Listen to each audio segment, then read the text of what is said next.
Saludos, saludos, buenas tardes, buenas noches, buenos días, donde quiera que se encuentren.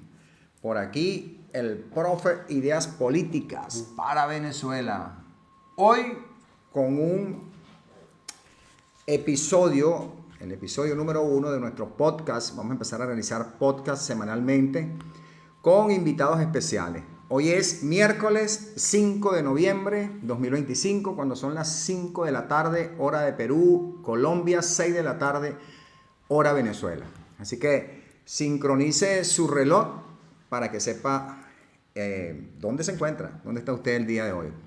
Entonces, como les estoy diciendo, bueno, hoy estamos iniciando nuestro primer podcast, el episodio número 1, con un tema bien interesante y con un profesional que maneja bastante bien este tema y que quienes hemos estado en este tema de las redes sociales en el último año, desde el 28 de julio para acá, hemos estado escuchando con frecuencia ese término que es manejado ligeramente por el oficialismo en Venezuela, por el chavismo-madurismo, manejado de una forma totalmente opuesta a lo que el término como tal significa. Entonces, la persona que nos va a acompañar el día de hoy es un abogado que va a darnos toda esa información el día de hoy. Él es abogado especialista en derecho procesal constitucional y también en derecho penal. Nuestro invitado se llama Davis Meléndez. Ese es nuestro invitado del día de hoy. Así que bueno, póngase cómodo, busque su tacita de café, su papel, su lápiz o su grabadora, póngala ahí a la mano para que vaya tomando nota y por supuesto al final de la entrevista nosotros vamos a abrir un espacio de preguntas y respuestas para que usted pueda hacerle preguntas a nuestro invitado con relación a este tema.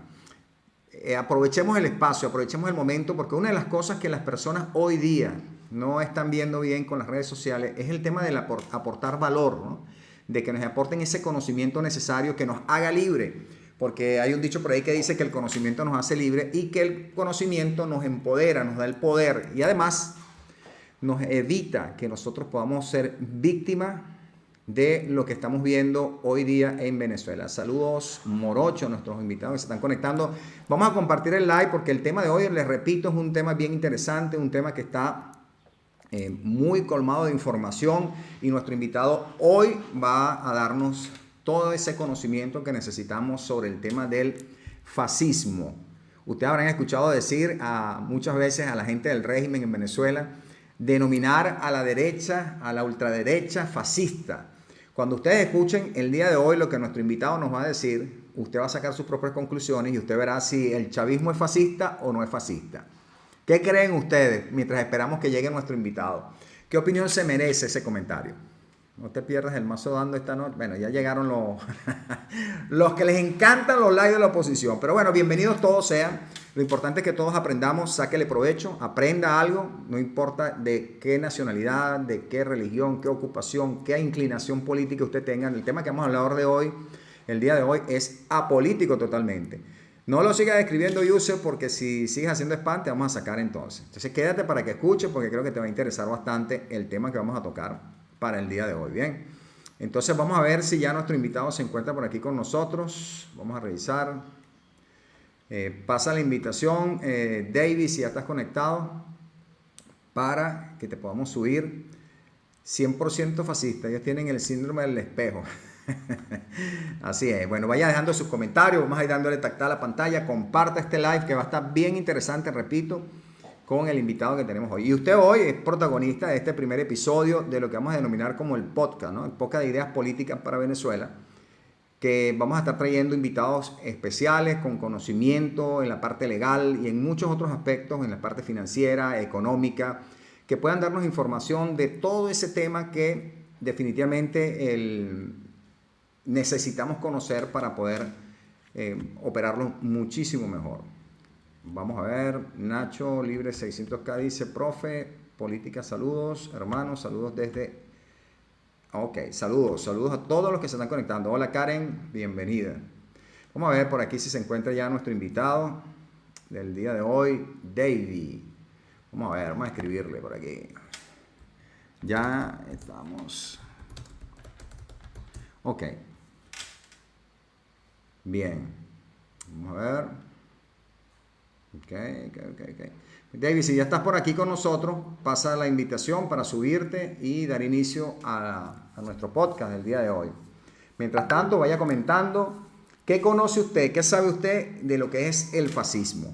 ¿Desde cuándo conoce usted esa palabra? ¿Cuándo empezó a escucharla? ¿Qué definición tienes tú del fascismo? Comparta con toda la audiencia lo que va sabiendo. No se preocupe si se equivoca, yo también me equivoco muchísimo. Siempre me han escuchado decir que soy ignorante en muchas cosas. Así son las cosas. Bien, vamos a ver. Ajá. Muy bien. Excelente. Buenísimo. Bueno, nuestro invitado está por aquí. Bueno, David, haz tú la invitación. Ya tú deberías estar aquí. Ya creo que estás por aquí en el live con nosotros. El abogado David Meléndez. Ya lo van a conocer, algunos lo habrán visto que lo he subido en algunos de mis lives como panelista. No ha abierto cámara, el día de hoy debe abrir su cámara para que lo conozcamos y podamos compartir con David. Vamos a esperar que nos haga la invitación. Pues bien, vamos a colocar allí Venezuela Libre. Vamos a ir colocando Venezuela Libre. Gracias, News Influencer. Bueno, presumo que News Influencer es una dama, pues me dijo que estoy bello. Bienvenido pues, muchas gracias. ¿Sí se escucha? ¿Sí me están escuchando? ¿Sí me están escuchando? ¿Se escucha bien? ¿Se ve bien?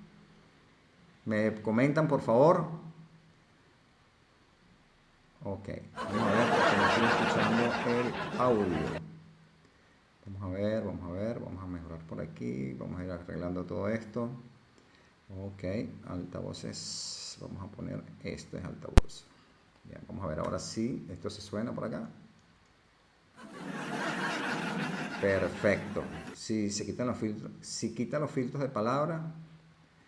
Ajá. ¿Qué filtros de palabra tenemos por ahí? Ok. Bueno, vamos a ver. David, ¿ya estás por acá? Oye, nuestro invitado de hoy se está haciendo esperar, ¿vale? Vamos a ver. David, pase la invitación. No te veo, chico. No te pierdas. Bueno, vamos a bloquear a este señor porque viene a hacerle campaña al Mazo Dando, ¿vale? Qué cosa con esta gente. Empeñado. Gracias por esos quiéreme, Karen. Gracias por esas rositas que también estás ofreciendo. Vamos a ver qué pasa aquí con David.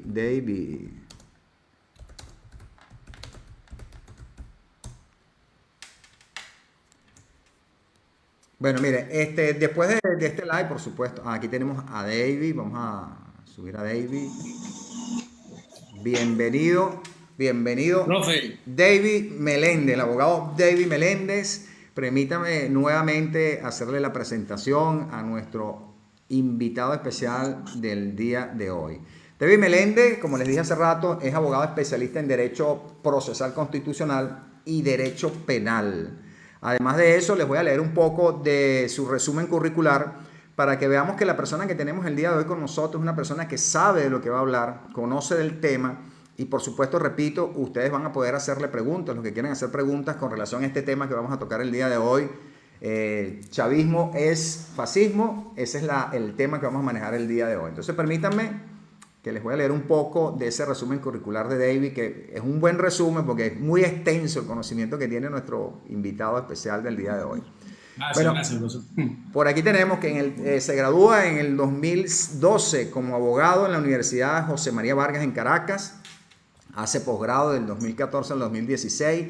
Es especialista en Derecho Penal en la Universidad Santa María, también en Caracas. Hace un posgrado en el 2017, donde hace la especialidad también en Derecho Procesal Constitucional en la Universidad Monte Ávila de Caracas. Un diplomado en Docencia Universitaria en la Universidad Experimental Pedagógico Libertador. En su experiencia laboral, tiene que en el 2011, fue detective, funcionario policial de la Policía Municipal de Chacao. También se desempeñó como director de litigios en la Asociación Civil Soluciones Jurídicas TM y Asociado. Además, en el 2018 fue profesor contratado en la materia de Introducción del Derecho y Principios Básicos del Derecho Tributario en el Instituto Universitario Alberto Adriani. Además de eso, profesor en Derecho Constitucional 2 en la Universidad Católica Santa Rosa y asesoría en la parte de libre ejercicio, asesoría jurídica general en litigios, derecho penal, laboral, constitucional. Además, y con esto vamos a cerrar la presentación de nuestro invitado, ha tenido artículos publicados en revistas jurídicas sobre crímenes de lesa humanidad, Centro de Promoción de Cultura Jurídica en el 2017. Aquí tenemos los enlaces, los interesados en ver estos artículos publicados por nuestro invitado, le vamos a dar esos enlaces.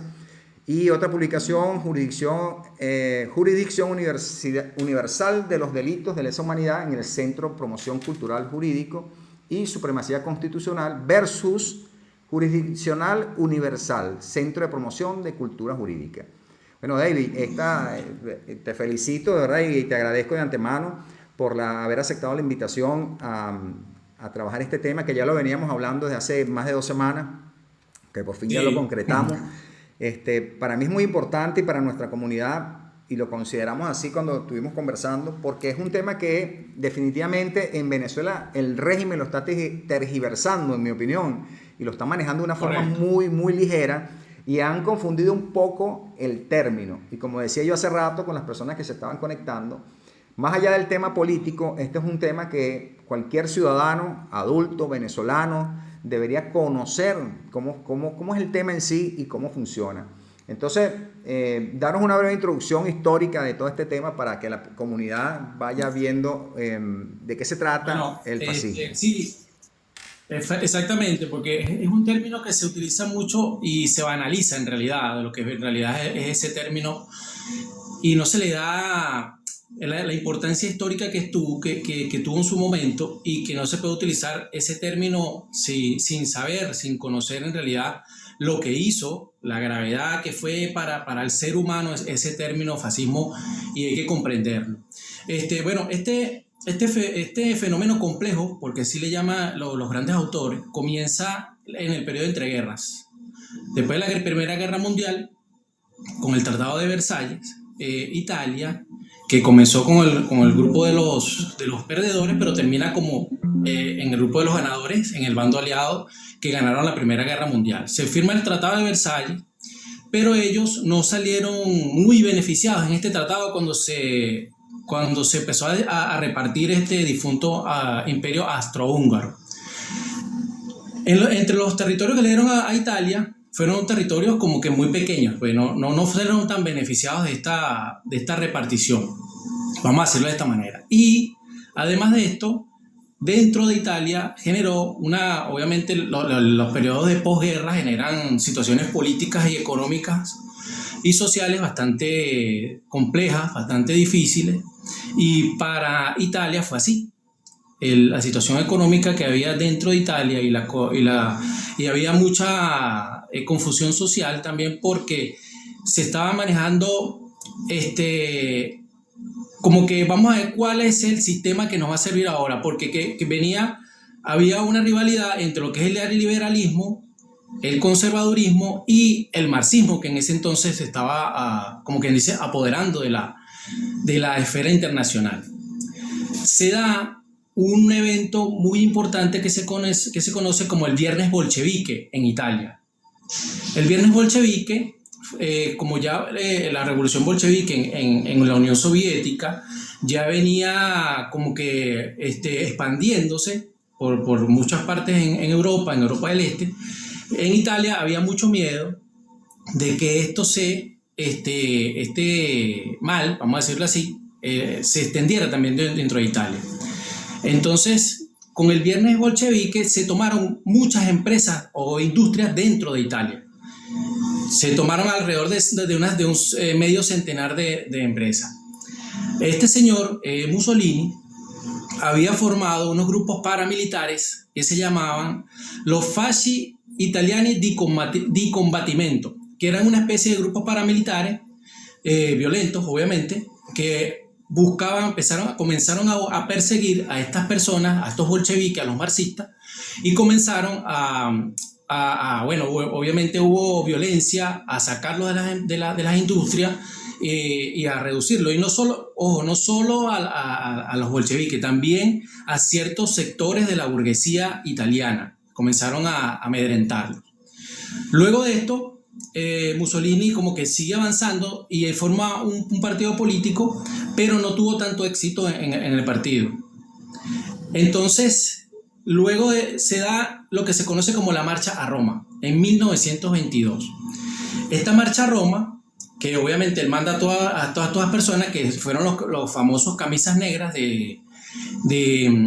son estos mismos fasci italiani de combattimento, que son estos grupos paramilitares, como que amedrentar al rey Víctor Emmanuel. Entonces el rey, para evitar esta confrontación, invita a Mussolini a formar gobierno, para bajar, como quien dice, la confrontación que había en Italia. En este aspecto me parece que Mussolini fue muy inteligente y muy oportunista en realidad. Aprovechó la situación para él mostrar su sistema, el sistema político que traía él, no solo él, sino otras personas que lo seguían, como por ejemplo muchas personas que seguían el nacionalismo, otros que seguían el sindicalismo revolucionario, y formaron este grupo de fascista. Luego toma el poder Mussolini, pero obviamente de la noche a la mañana no es que él se hace un tirano, sino que a lo largo de 10 años, ya en 1933, es donde él forma, como quien dice, el Estado fascista en Italia. Y pesa sus relaciones también con el fascismo alemán, del bigotón alemán. Comienza sus relaciones con él y es cuando empieza a fortalecerse en cierta forma el fascismo en Europa. Hasta 1943, que bueno, ya obviamente voy a resumir un poco porque me interesa más que ahondemos en los conceptos, para que eso sí quede bien claro en los conceptos. En 1943 el rey destituye a Mussolini por toda montón de barbaridades que venían ocurriendo, hasta que en 1945, bueno, todos sabemos lo que pasó, que Mussolini fue colgado y pasó todo lo que pasó en Italia. Básicamente la historia es esa. Obviamente ahí es donde vamos ahora a ahondar un poco más sobre todo lo que es los orígenes y de dónde vienen estos conceptos, que ahí es donde me gustaría que las personas presten bastante atención, porque es importante conocer estos conceptos y así no estar diciendo esto de fascista a todo el mundo.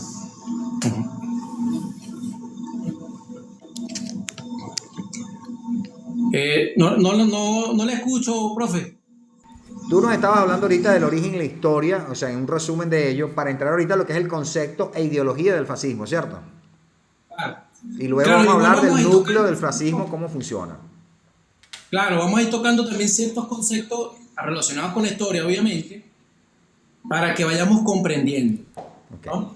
Bueno, permíteme pedirle a la audiencia, vamos a compartir el live, vamos a darle tactar la pantalla, vamos a comentar acá, vamos a poner la palabra Venezuela Libre, yo lo voy a poner ahorita para que lo copiemos, lo peguemos, para que mantengamos el live y vayamos llegando a otras personas.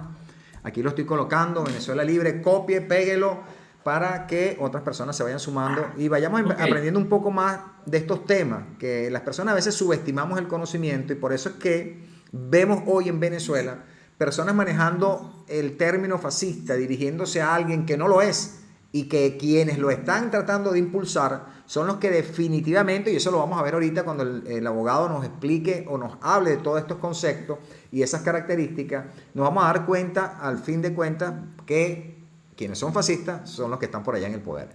Tienes el audífono para ti, el micrófono para ti. Bueno, hay muchos autores que nos comentan que esto fue una reacción luego de la Primera Guerra Mundial, pero lo cierto del caso es que nosotros tenemos que ver cuál es el antecedente de Mussolini para comprender este término y cómo llega a ser Mussolini a este concepto de fascismo. Anterior a Mussolini, él duró unos 20 años aproximadamente de activista del socialismo, en realidad, en Italia. Fue activista del sindicalismo revolucionario, que como sabemos, el sindicalismo revolucionario es un pensamiento de izquierda, donde los sindicalistas revolucionarios que te dicen que es por medio de los sindicatos que se influye a la sociedad para que la sociedad crezca y pueda prosperar con la mano de obra de los proletariados y todo esto. Pero también, paralelamente, con personas que venían militando el nacionalismo. Entonces, él va como que elaborando él mismo una serie de conceptos que van dándole forma a este fascismo, porque no se puede como dar una definición exacta de lo que es el fascismo. Es un fenómeno complejo, es como explican los autores. Y para entender el fascismo, más que con una definición, hay que entender sus características. Entonces, ¿de dónde viene ese término fascio? El término fascio, que significa haz o unión, era un símbolo romano que era una unidad de varas que estaban unidas con un hacha en el centro. Y eso nos trae un aforismo de que una vara sola se parte fácilmente, pero una unidad de varas no se rompen tan fácilmente. Era como mientras más unidos, somos más poderosos, vamos a decirlo de esta manera. Eso fue, muchos funcionarios del antiguo Imperio Romano tenían este símbolo, este fascio, que los acompañaba para que era como símbolo de su poder y de la unidad con el Imperio Romano. Luego, al principio del siglo XIX, algunos grupos, algunas clases obreras tomaron este símbolo para también darle simbología a la unidad de la clase obrera, de que mientras más juntos, tenían más poder,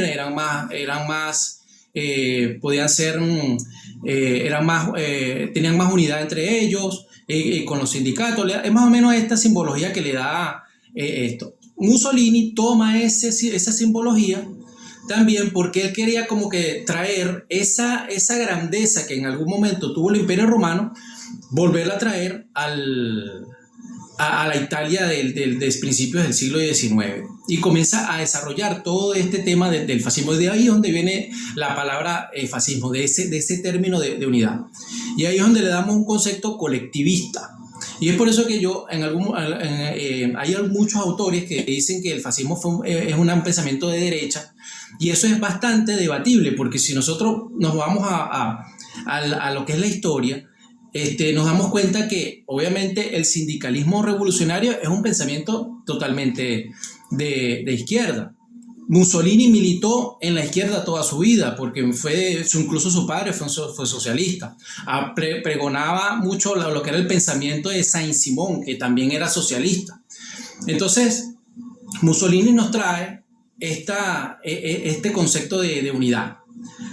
Cuando se genera toda esta situación en Italia, de lo que le comenté ahorita del viernes bolchevique, él tuvo la oportunidad de traer como una vía alterna a los movimientos políticos e ideológicos que estaban en ese entonces. Y hubo 3 negaciones, en cierta forma.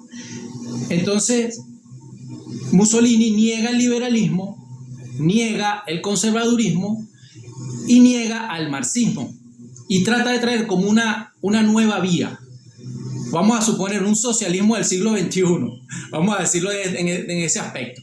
En realidad fue un oportunista. Dijo, bueno, mire, yo no les traigo a ustedes ni liberalismo, ni conservadurismo, ni marxismo, les traigo esto a los italianos. Entonces, niega el liberalismo, ¿por qué? Porque él decía que el liberalismo generaba mucha división dentro de la sociedad. Niega el conservadurismo porque decía que era muy estático, que el conservadurismo no nos permitía avanzar nosotros como sociedad. Y niega el marxismo porque da este concepto de que no es la lucha de clases de proletariado contra burgués, sino la lucha es del ocioso contra los productores. Y entonces establece que la lucha de clase no es la del proletariado contra el burgués, como lo decía el marxismo. Además que él decía que los marxistas eran muy violentos, cosa que obviamente él también era violento porque tenía grupos paramilitares. Entonces era bastante contradictorio toda esta situación que quería proponer Mussolini. ¿Qué pasa? ¿Por qué muchos autores quieren decir que el fascismo era de derecha? Porque las élites capitalistas en Italia apoyaron a Mussolini para evitar que los bolcheviques invadieran las industrias, y se aprovecharon en cierta forma de eso, de decir, bueno, mira, antes que vengan los bolcheviques, yo prefiero que me está ofreciendo una tercera vía, pues, una vía que es nacionalista, nos va a unirnos a nosotros como italianos, pero lo que no sabían era que estaban cometiendo el peor error de sus vidas, pues, dándole apertura a Mussolini. Entonces, ¿qué nos da el fascismo? Tiene unas características bastante esenciales, vamos a decirlo así. La primera de ellas es el culto al líder carismático. Entonces, esa es una característica muy peculiar de las personas que han sido fascistas. O sea, tenemos el caso de Mussolini, tenemos el caso de Alemania. Algunas personas quieren relacionar a Franco también con esta corriente, porque a Franco lo apoyaron un grupo que se llamaban los falangistas, que esos falangistas sí eran abiertamente, apoyaron mucho el gobierno de Mussolini, pero hay todavía discusiones sobre eso de que si Franco era fascista o no era fascista. Ahora bien, el nacionalismo es exacerbado. Igual en las características, más adelante la vamos a ahondar un poco. Obviamente el fascista es nacionalista, pero a ultranza. Esa es otra de las características. Totalitarismo, pero un totalitarismo que invade incluso no solo la sociedad, la política, la economía, sino también a la familia. O sea, el Estado se fusiona con el individuo. Eso es más o menos lo que ellos buscan, porque también ellos uno de los ideólogos de Mussolini fue Giovanni Gentile.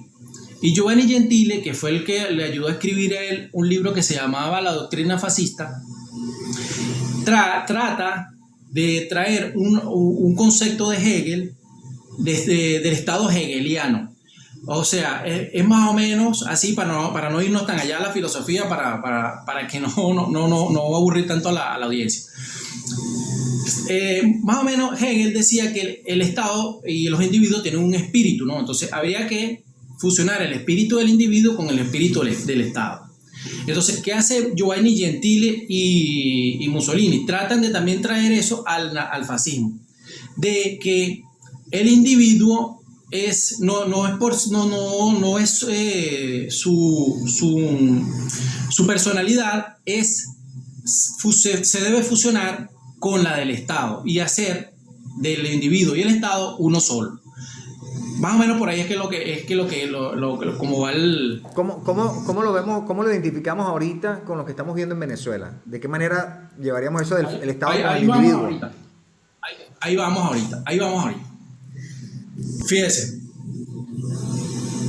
Por eso es que ahí donde les recomiendo que se lean hay un ensayo de Umberto Eco que se llama Urfascismo, donde él plantea 14 características que nos van a permitir a nosotros identificar a esos movimientos o gobiernos que tengan esas detallitas, esas peculiaridades de fascismo. Y ahí es donde voy a ir uno a uno nombrándolos y voy a ir relacionándolos con el chavismo en Venezuela. Y se van a dar cuenta que si el fascismo fuese una camisa, le entrará completica, fuera la talla exacta del chavismo. Y ahí es donde lo vamos a ir viendo. Antes de comenzar con las características, Umberto Eco padeció el fascismo. O sea, él vivió el fascismo. Y no es una persona que es de derecha, ni tampoco es socialista, de un socialismo conservador, es una persona progresista, pero que respeta el libre pensamiento. O sea, que este ensayo del cual que yo me voy a basar no es ni siquiera un ensayo de derecha, pues es un ensayo de una persona de izquierda que vivió el fascismo. Incluso dentro del fascismo, dentro del ensayo que nos comenta Umberto Eco, él trae una serie de anécdotas donde él dice, y esto es importante también traerlo a cotación, que muchos marxistas han querido decir que la lucha contra el fascismo en Italia fue de marxismo contra fascismo 1-1, y él dice que eso es falso, que cuando se luchó contra el fascismo en Italia habían personas de todos los pensamientos políticos, había liberales, conservadores, católicos, cristianos, judíos, de todos. En realidad, lucharon contra el fascismo en ese momento. Y también nos dice Umberto Eco que uno de sus héroes de la lucha contra el fascismo fue una persona de derecha, siendo él de izquierda, que le llamaban Franchi, era un tal Eduardo Somio. Y esto lo traigo porque se ha querido vender la idea de que la lucha contra el fascismo fue una lucha de la izquierda contra el fascismo, cuando es algo totalmente falso, porque o sea, ahí tenemos la lucha, los estadounidenses lucharon contra el fascismo, los ingleses lucharon contra el fascismo, dentro de la misma Italia hubo liberales y conservadores que lucharon contra el fascismo. ¿Me iba a decir algo, profe? No, continúa. Pero es que lo estamos viendo reflejado en Venezuela, o sea, estamos viendo situaciones como eso, precisamente por eso es que nosotros hoy, para las personas que se están conectando, decidimos tocar este tema del fascismo, porque vemos la ligereza con que el chavismo madurismo, que es izquierda socialista, quiere vender la idea de que el fascismo solamente se aplica a la derecha. Pero no, cuando vemos las características, que lo va a mencionar ahorita el abogado David Meléndez, nos vamos a dar cuenta de que esto va en función del comportamiento de ese gobierno en ese momento, como es el que está actuando ahorita en Venezuela. Cuando empezamos a hablar de las características nos vamos a dar cuenta de ello. Entonces usted vaya tomando nota, el que esté ahorita aquí, y al final, por supuesto, vamos a hacer las preguntas que diera lugar, si es que quedan dudas, pero vamos a prestar atención, porque esta es la parte importante del tema que estamos tocando hoy. Para muchas personas, repito, desestimamos a veces esta información, pero el conocerlo nos hace mejores ciudadanos y nos convierte en mejores como en el tema político. Continúa, David. Claro. Bueno, fíjense, hay algo importante que hay que saber, que el fascismo se aprovecha de la frustración social y la convierte en resentimiento social. Y ahí es donde viene este libro de Gustave Le Bon, que fue un libro que utilizó Mussolini y también Joseph Goebbels, el jefe de propaganda del bigotón alemán. Él también usó este libro para manipulación de las masas. ¿Cómo opera esta psicología de masa? En principio hay que destruir la individualidad de esas personas. Destruir la individualidad de esas personas y sustituirla por los objetivos del partido político o de la ideología a la cual yo quiero que ese grupo o ese colectivo siga. ¿Y cómo se hace eso? Por medio del teatro político o el show político. Y es de allí, de estos regímenes que hubo tanto en Italia como en Alemania, que se toma que la política se vuelve un show. Un show a ofrecer. ¿Por qué? Porque ellos van directamente a lo que es el sentimiento de la persona, y por eso es que atacan al liberalismo, a la racionalidad, y eso lo vamos a ver también en las características. Entonces, ¿cómo vuelven esa frustración social en resentimiento social? Bueno, yo voy a tomar que por lo general las frustraciones de la sociedad que son economía. Vamos a suponer, en el caso de Venezuela, en el año 92 era la inflación, era que los sueldos eran bajos, era que había los hospitales de repente no estaban funcionando tan bien, y transformamos esa frustración social en resentimiento. Y ahí es donde vamos, poco a poco, va a ir con las características. La primera característica es culto a la tradición. ¿Qué nos quiere decir esto? Vamos a traer cosas del pasado, a traerlas ahora y relacionarlas con la situación que estamos viviendo, por ejemplo. Pero ese culto a la tradición es sincrético, así lo dice Humberto Eco. Sincretismo significa sincrético, o sea, sincretismo, es contradictorio. Por ejemplo, vamos a poner un ejemplo del chavismo. Yo digo que soy bolivariano y traigo el pensamiento bolivariano, pero paralelamente traigo al marxismo-leninismo. Resulta que eso es contradictorio, es incoherente, porque ¿cómo se es bolivariano y socialista al mismo tiempo? Eso no tiene sentido, porque Bolívar era liberal, protegía la propiedad privada y era una persona que era liberal, no liberal nato, así como todos los padres de la patria. Y nos traemos al socialismo, cuyo padre del socialismo es Karl Marx. Karl Marx, para poner un poco en contexto esto, llegó a decir de nuestro libertador que era miserable y cobarde. Le llegó a decir a Bolívar Karl Marx. Aparte de que Karl Marx era una persona que, obviamente, como el pensamiento marxista lo propone, abolía la propiedad privada, quería implantar la redistribución de la riqueza, la dictadura del proletariado. Y esos son conceptos que en el momento de Bolívar, cuando Bolívar estaba en vida, esos eran conceptos que están apenas naciendo. En 1810, 1826, con Saint Simón, eran conceptos que estaban apenas naciendo. Entonces, este culto a la tradición es contradictorio. Así como es el fascismo es una colmena de contradicciones, así lo dice Humberto Eco. Pero ojo, no se debe confundir colmena de contradicciones con que no tienen un objetivo. El objetivo está. La cosa es que cuando yo voy a usar yo voy a usar lo que me sirva para llegar a ese objetivo. No importa que sea contradictorio, no importa. Soy muy pragmático, porque en realidad, si nos vamos a lo que fue Mussolini, fue una persona muy pragmática. Porque usted veía que Mussolini tenía relaciones con la monarquía, pero también apoyaba el republicanismo. Era una persona que en principio tuvo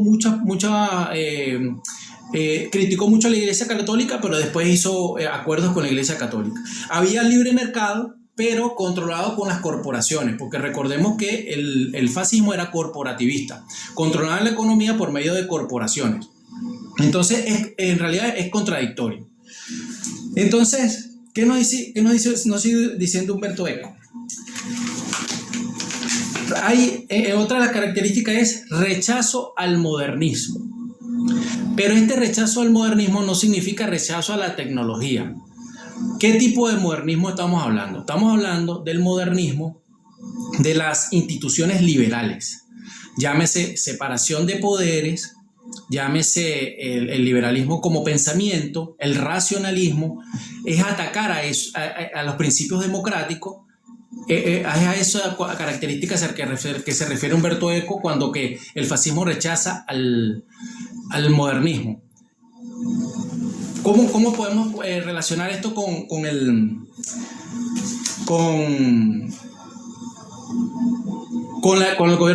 chavismo? Porque siempre han atacado el liberalismo. ¿No se ha dado cuenta que ellos siempre han atacado el liberalismo? Entonces, ¿por qué se ataca el liberalismo? Para entenderlo.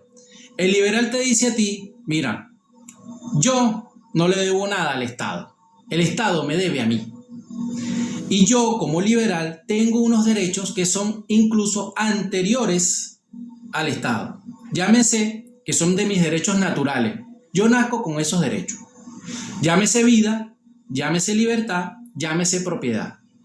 Y si tú, Estado, quieres suprimirme alguno de esos derechos, tienes que probarme y justificarme a un nivel de detalle que no quede lugar a dudas, que esa supresión de esos derechos van a ser en pro del bien común.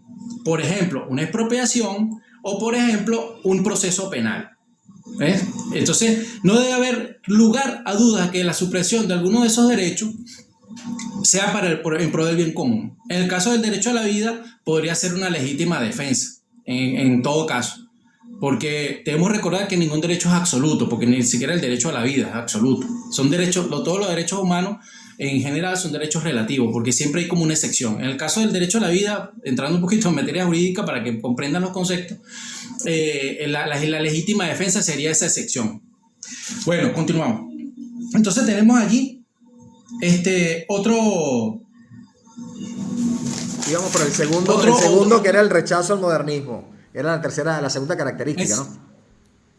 Exacto. Rechazo al modernismo, que es rechazo a las instituciones liberales. O sea, separación de poderes, los principios democráticos, todos los derechos, la limitación del poder, porque recuérdense que el liberalismo que nos trajo la limitación del poder de las monarquías en ese entonces. Entonces, el fascismo rechaza esas instituciones. Y entonces, bueno, mejor ejemplo que en Venezuela no, porque ellos se dedicaron desde un principio a desmontar todo el Estado de Derecho que había en Venezuela y todas las instituciones democráticas y concentrar el poder en la figura del líder carismático que en ese entonces era Chávez y bueno, ya después ungió a Nicolás Maduro. Pero la realidad es esa, que ellos concentraron todo el poder en el Ejecutivo y es una de las características del fascismo, que es rechace al modernismo pero al liberalismo, a las instituciones liberales. Un ejemplo de ello es la separación de poder. Tenemos otro.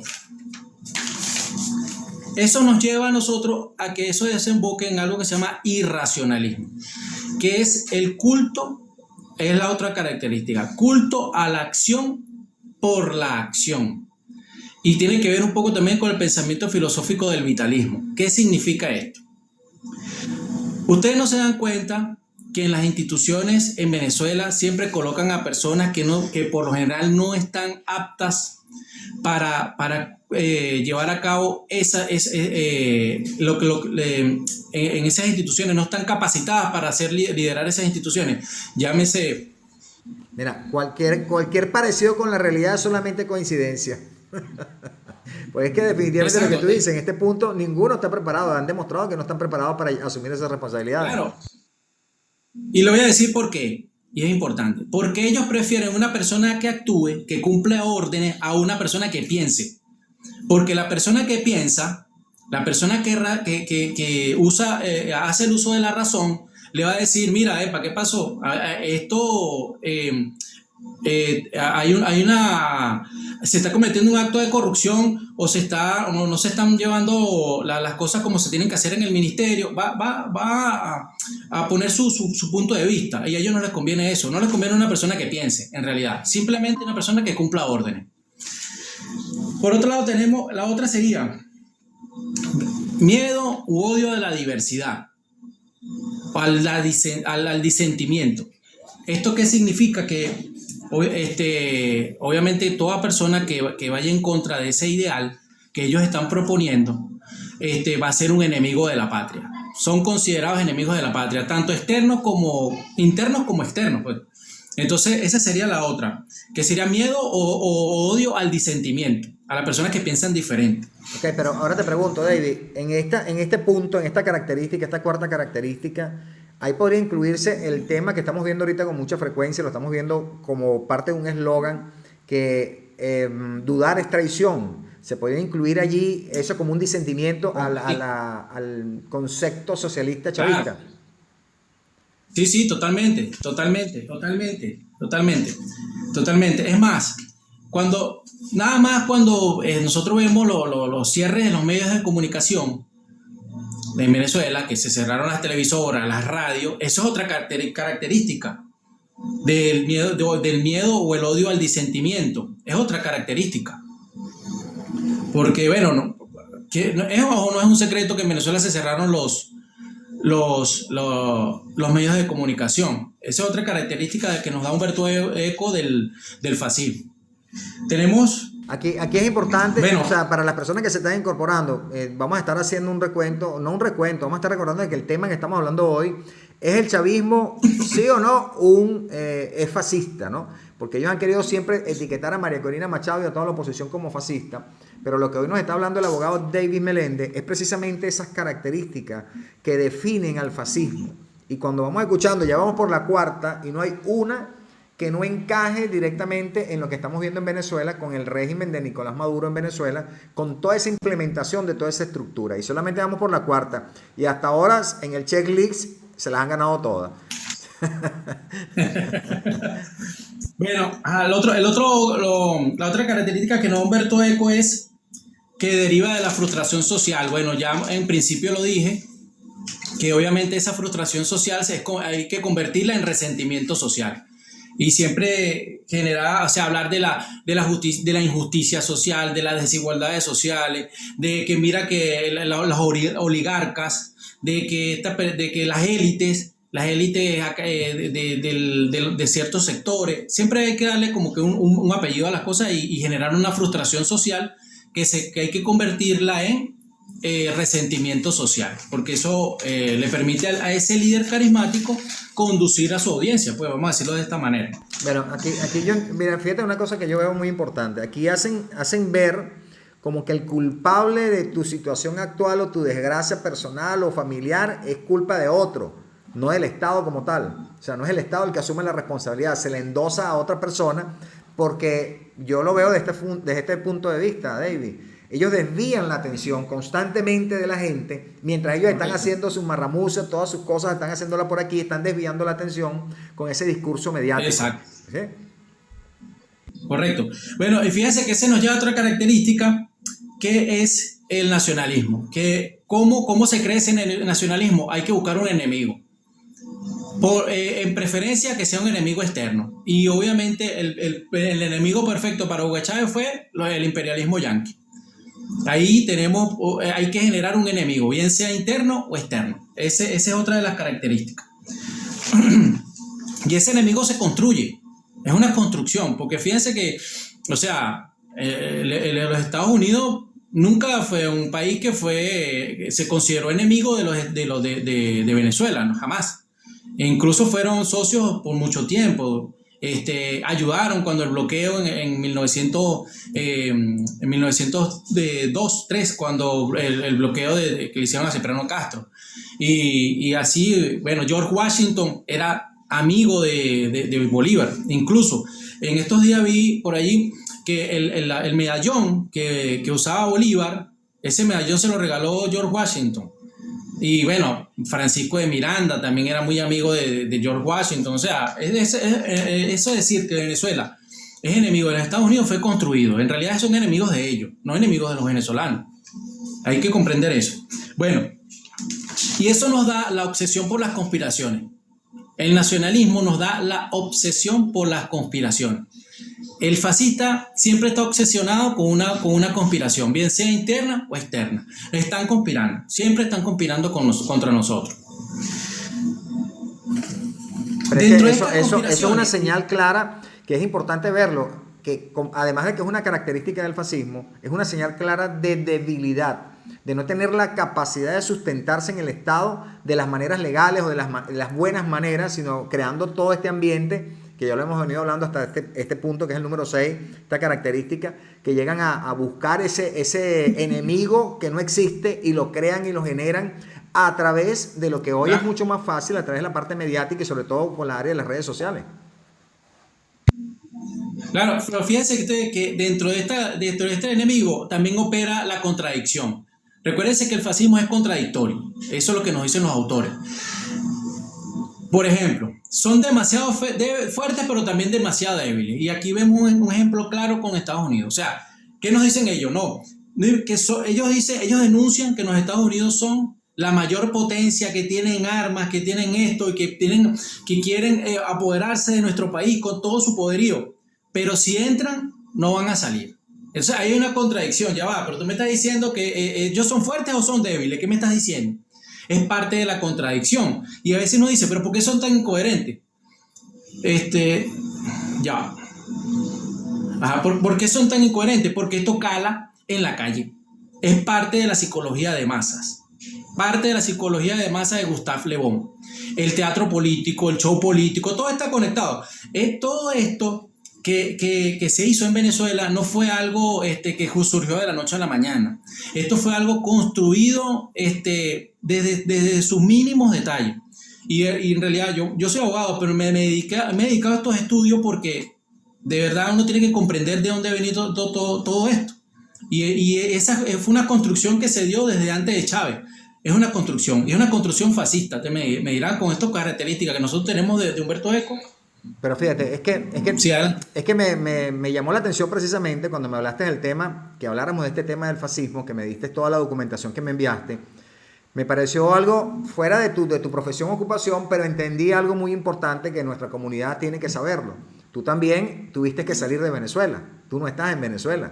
O sea, consecuencia de ese fascismo, que tú lo entendiste muy bien y que muchos solamente le decimos régimen, que es algo que vamos a hablar. Bueno, yo tengo un invitado para esta semana próxima que vamos a hablar precisamente de los regímenes, ¿no? Los tipos de regímenes. Entonces hemos etiquetado al régimen de Maduro como régimen y ya, o sea, régimen, y lo vemos en nuestra mente: malo, no sirve, es dictatorial, pero eso tiene otros conceptos, otras definiciones, y por eso veo que tú tomaste y abordaste este tema, que de verdad también aplica contigo como abogado, porque estamos hablando de violaciones de derechos de una manera sistemática y que han ido influyendo en la comunidad venezolana de una forma que al día de hoy, mira, llevamos 26 años en esto, pero ha sido un proceso que, como tú lo dijiste, no nació ahorita. Esto es algo ya premeditado, que el socialismo, comunismo, a través del Foro de Sao Paulo y todas estas convenciones que ellos hacen en Cuba y en todos lados, lo han venido trabajando, dedicándole tiempo. O sea, se han dedicado a hacerlo para lograr esos objetivos. Correcto. Y que fíjese, hay algo en Venezuela que yo le llamo el tridente del mal. Y es que en Venezuela, lamentablemente tenemos un régimen que es una organización criminal, tienen un pensamiento marxista-leninista, pero también un fascismo residual. Entonces, esos tres conceptos a ellos les caben completico, en realidad. Entonces, bueno, continuamos. Tenemos la característica que nos viene es elitismo militarista.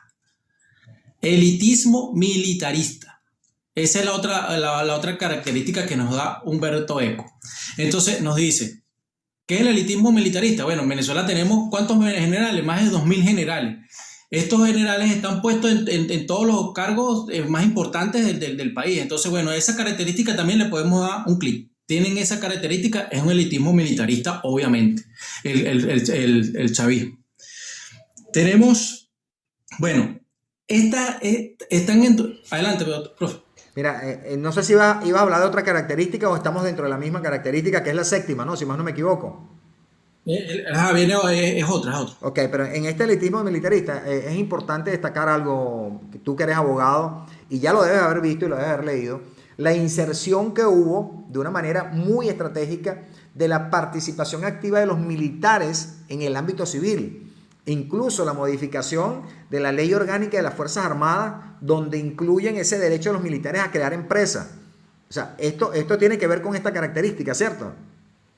Claro, sí, y es que mire, si tú lo relacionas, también tendría que ver con el corporativismo de Mussolini, porque recuerda que Mussolini en su momento creó corporaciones que estaban dirigidas mayormente por militares y también por personas que él ponía a dedo, ¿no? Pero tiene que ver mucho también con el corporativismo fascista de Mussolini. Claro, porque es que en Venezuela a ellos les funcionó muy bien, porque acuérdate que después del 2002, cuando hubo el intento de golpe a Chávez, él blindó las Fuerzas Armadas a su favor, incluso las penetró con las avispas negras, con los rusos, con los chinos, para que crear ese sometimiento de las Fuerzas Armadas, a excepción de esos que le han rendido siempre pleitesía, que como digo yo, se le arrodillan con las dos rodillas en tierra. Terrible. Mire, yo tuve la penosa, bueno, penosa digo porque me enteré en un momento que una persona muy querida mía, que es militar, me llegó a decir que él vio, bueno, ex militar ya, él vio a un general X, no me acuerdo el nombre, parándosele firme a un militar cubano. Entonces yo digo, o sea, tan bajo han caído así de parársele firme a los militares cubanos, eso es de verdad que bastante bajo. Bueno, a mi modo de ver, ¿no? Están educados para ser héroes, pero héroes en un culto a la muerte. Esa sería la otra característica. ¿Cómo se educa eso? Con frases como, por ejemplo, los falangistas en España tenían una frase que era "viva la muerte". No es una casualidad que para ellos el grito de guerra era patria, socialismo o muerte. ¿Por qué? Porque le invitan a la población a morir por eso, a morir por ese fascismo, a morir por esa revolución, a morir por ese líder carismático. Y entonces también esa es otra de las características que tenemos allí, que vendría siendo como culto a la muerte. El machismo, pero se expresa por medio de mostrar el armamento, de armamentos de fuego. O sea, cuando usted ve que, por ejemplo, esta gente sale mostrando un fusil, mostrando el cañón y todo esto, eso tiene que también con una característica de que nos ofrece Humberto Eco, que es el machismo militarista, vamos a decirlo de esta manera. Bueno, pero es que Es otra de las eso le características. podríamos ir cambiando. Bueno, yo pienso que en vista de que tú ya has hecho varios ensayos jurídicos y estás estudiando este tema en profundidad, bueno, hay que ir reformulando los términos porque si lo adaptamos porque esto es un caso atípico, totalmente atípico, el chavismo-madurismo rompió los esquemas del socialismo, del comunismo, de la dictadura, lo que es verdaderamente un fascista, ¿no? Entonces, esto del machismo deberíamos reformularlo y yo pienso que deberíamos llamarlo como el exhibicionismo de poder, porque ellos han logrado, fíjate, concentrar el poder en muy poca gente, pero un poder absoluto cubierto o protegido por un número muy pequeño de entre militares y policías que son adeptos a ello, pero que no representan un número significativo, pero cuentan con el poder de las armas. Y eso ha sido verdaderamente una de las razones por las cuales se han logrado mantener en el poder. Eso es correcto. Mira, fíjese, disculpe un momento, que voy a responder aquí una pregunta que dice, no, que está bien porque es morir por la patria, ¿no? Son dos cosas muy distintas, morir por la patria a morir por una cuerda de delincuentes, por una supuesta revolución. Son dos cosas totalmente distintas. No se puede mezclar. Adelante. No, pero es que ahí viene esa característica que tú mencionaste hace rato, al principio, que es la fusión del Estado con el individuo. Entonces han creado una confusión de las personas con lo que es el nacionalismo o hacia el país como tal, hacia la tierra, al culto a esas personas, a ese grupo de personas, como es el caso del madurismo chavista que tenemos en Venezuela. Ellos han creado y han tergiversado y han fusionado algo totalmente distinto a lo que es defender al país, o sea, a defenderlos a ellos. Correcto, así es. Bueno, tenemos el otro concepto vendría siendo populismo selectivo. ¿Qué significa el populismo selectivo? O sea, yo voy a usar a este pueblo solo para cuando a mí me convenga desde el punto de vista cualitativo. ¿En qué sentido? No importa que pueden que hayan 100.000, 200.000 o 5 millones que estén en contra mía, pero yo interpreto, como yo soy la voz del pueblo y yo represento al pueblo, yo interpreto que ustedes quieren que yo los siga mandando, porque es por el bien de ustedes como sociedad. No sé si me explico, ¿no? Es que son muy buenos, o sea, cuando tú lo dices de esa manera, suena como que, oye, son unos niños de pecho y Dios mío, nos quieren cuidar y nos quieren proteger, ¿no? Exacto. Ellos se hacen ver como que ellos son la voz del pueblo. O sea, en realidad a esto se refiere con populismo selectivo. Yo busco al pueblo para cuando me conviene, pero cuando es para que el pueblo me diga a mí, me exija a mí principios democráticos, me exija a mí seguridad, o que no se violen los derechos, o que se cumpla con la normativa constitucional, no, eso no, porque yo soy la voz del pueblo, yo líder carismático, yo Chávez, yo Maduro, digo que eso no es lo que te conviene a ti. Yo sé lo que te conviene a ti como pueblo. Es más o menos lo que quiere decir Humberto Eco con esto. El otro que tenemos es, obviamente, ellos aborrecen el parlamentarismo y aborrecen todo lo que es el sistema parlamentario constitucional, como lo dije en un principio, principios democráticos, separación de poderes, porque obviamente es un sistema que a ellos no les conviene. No les conviene.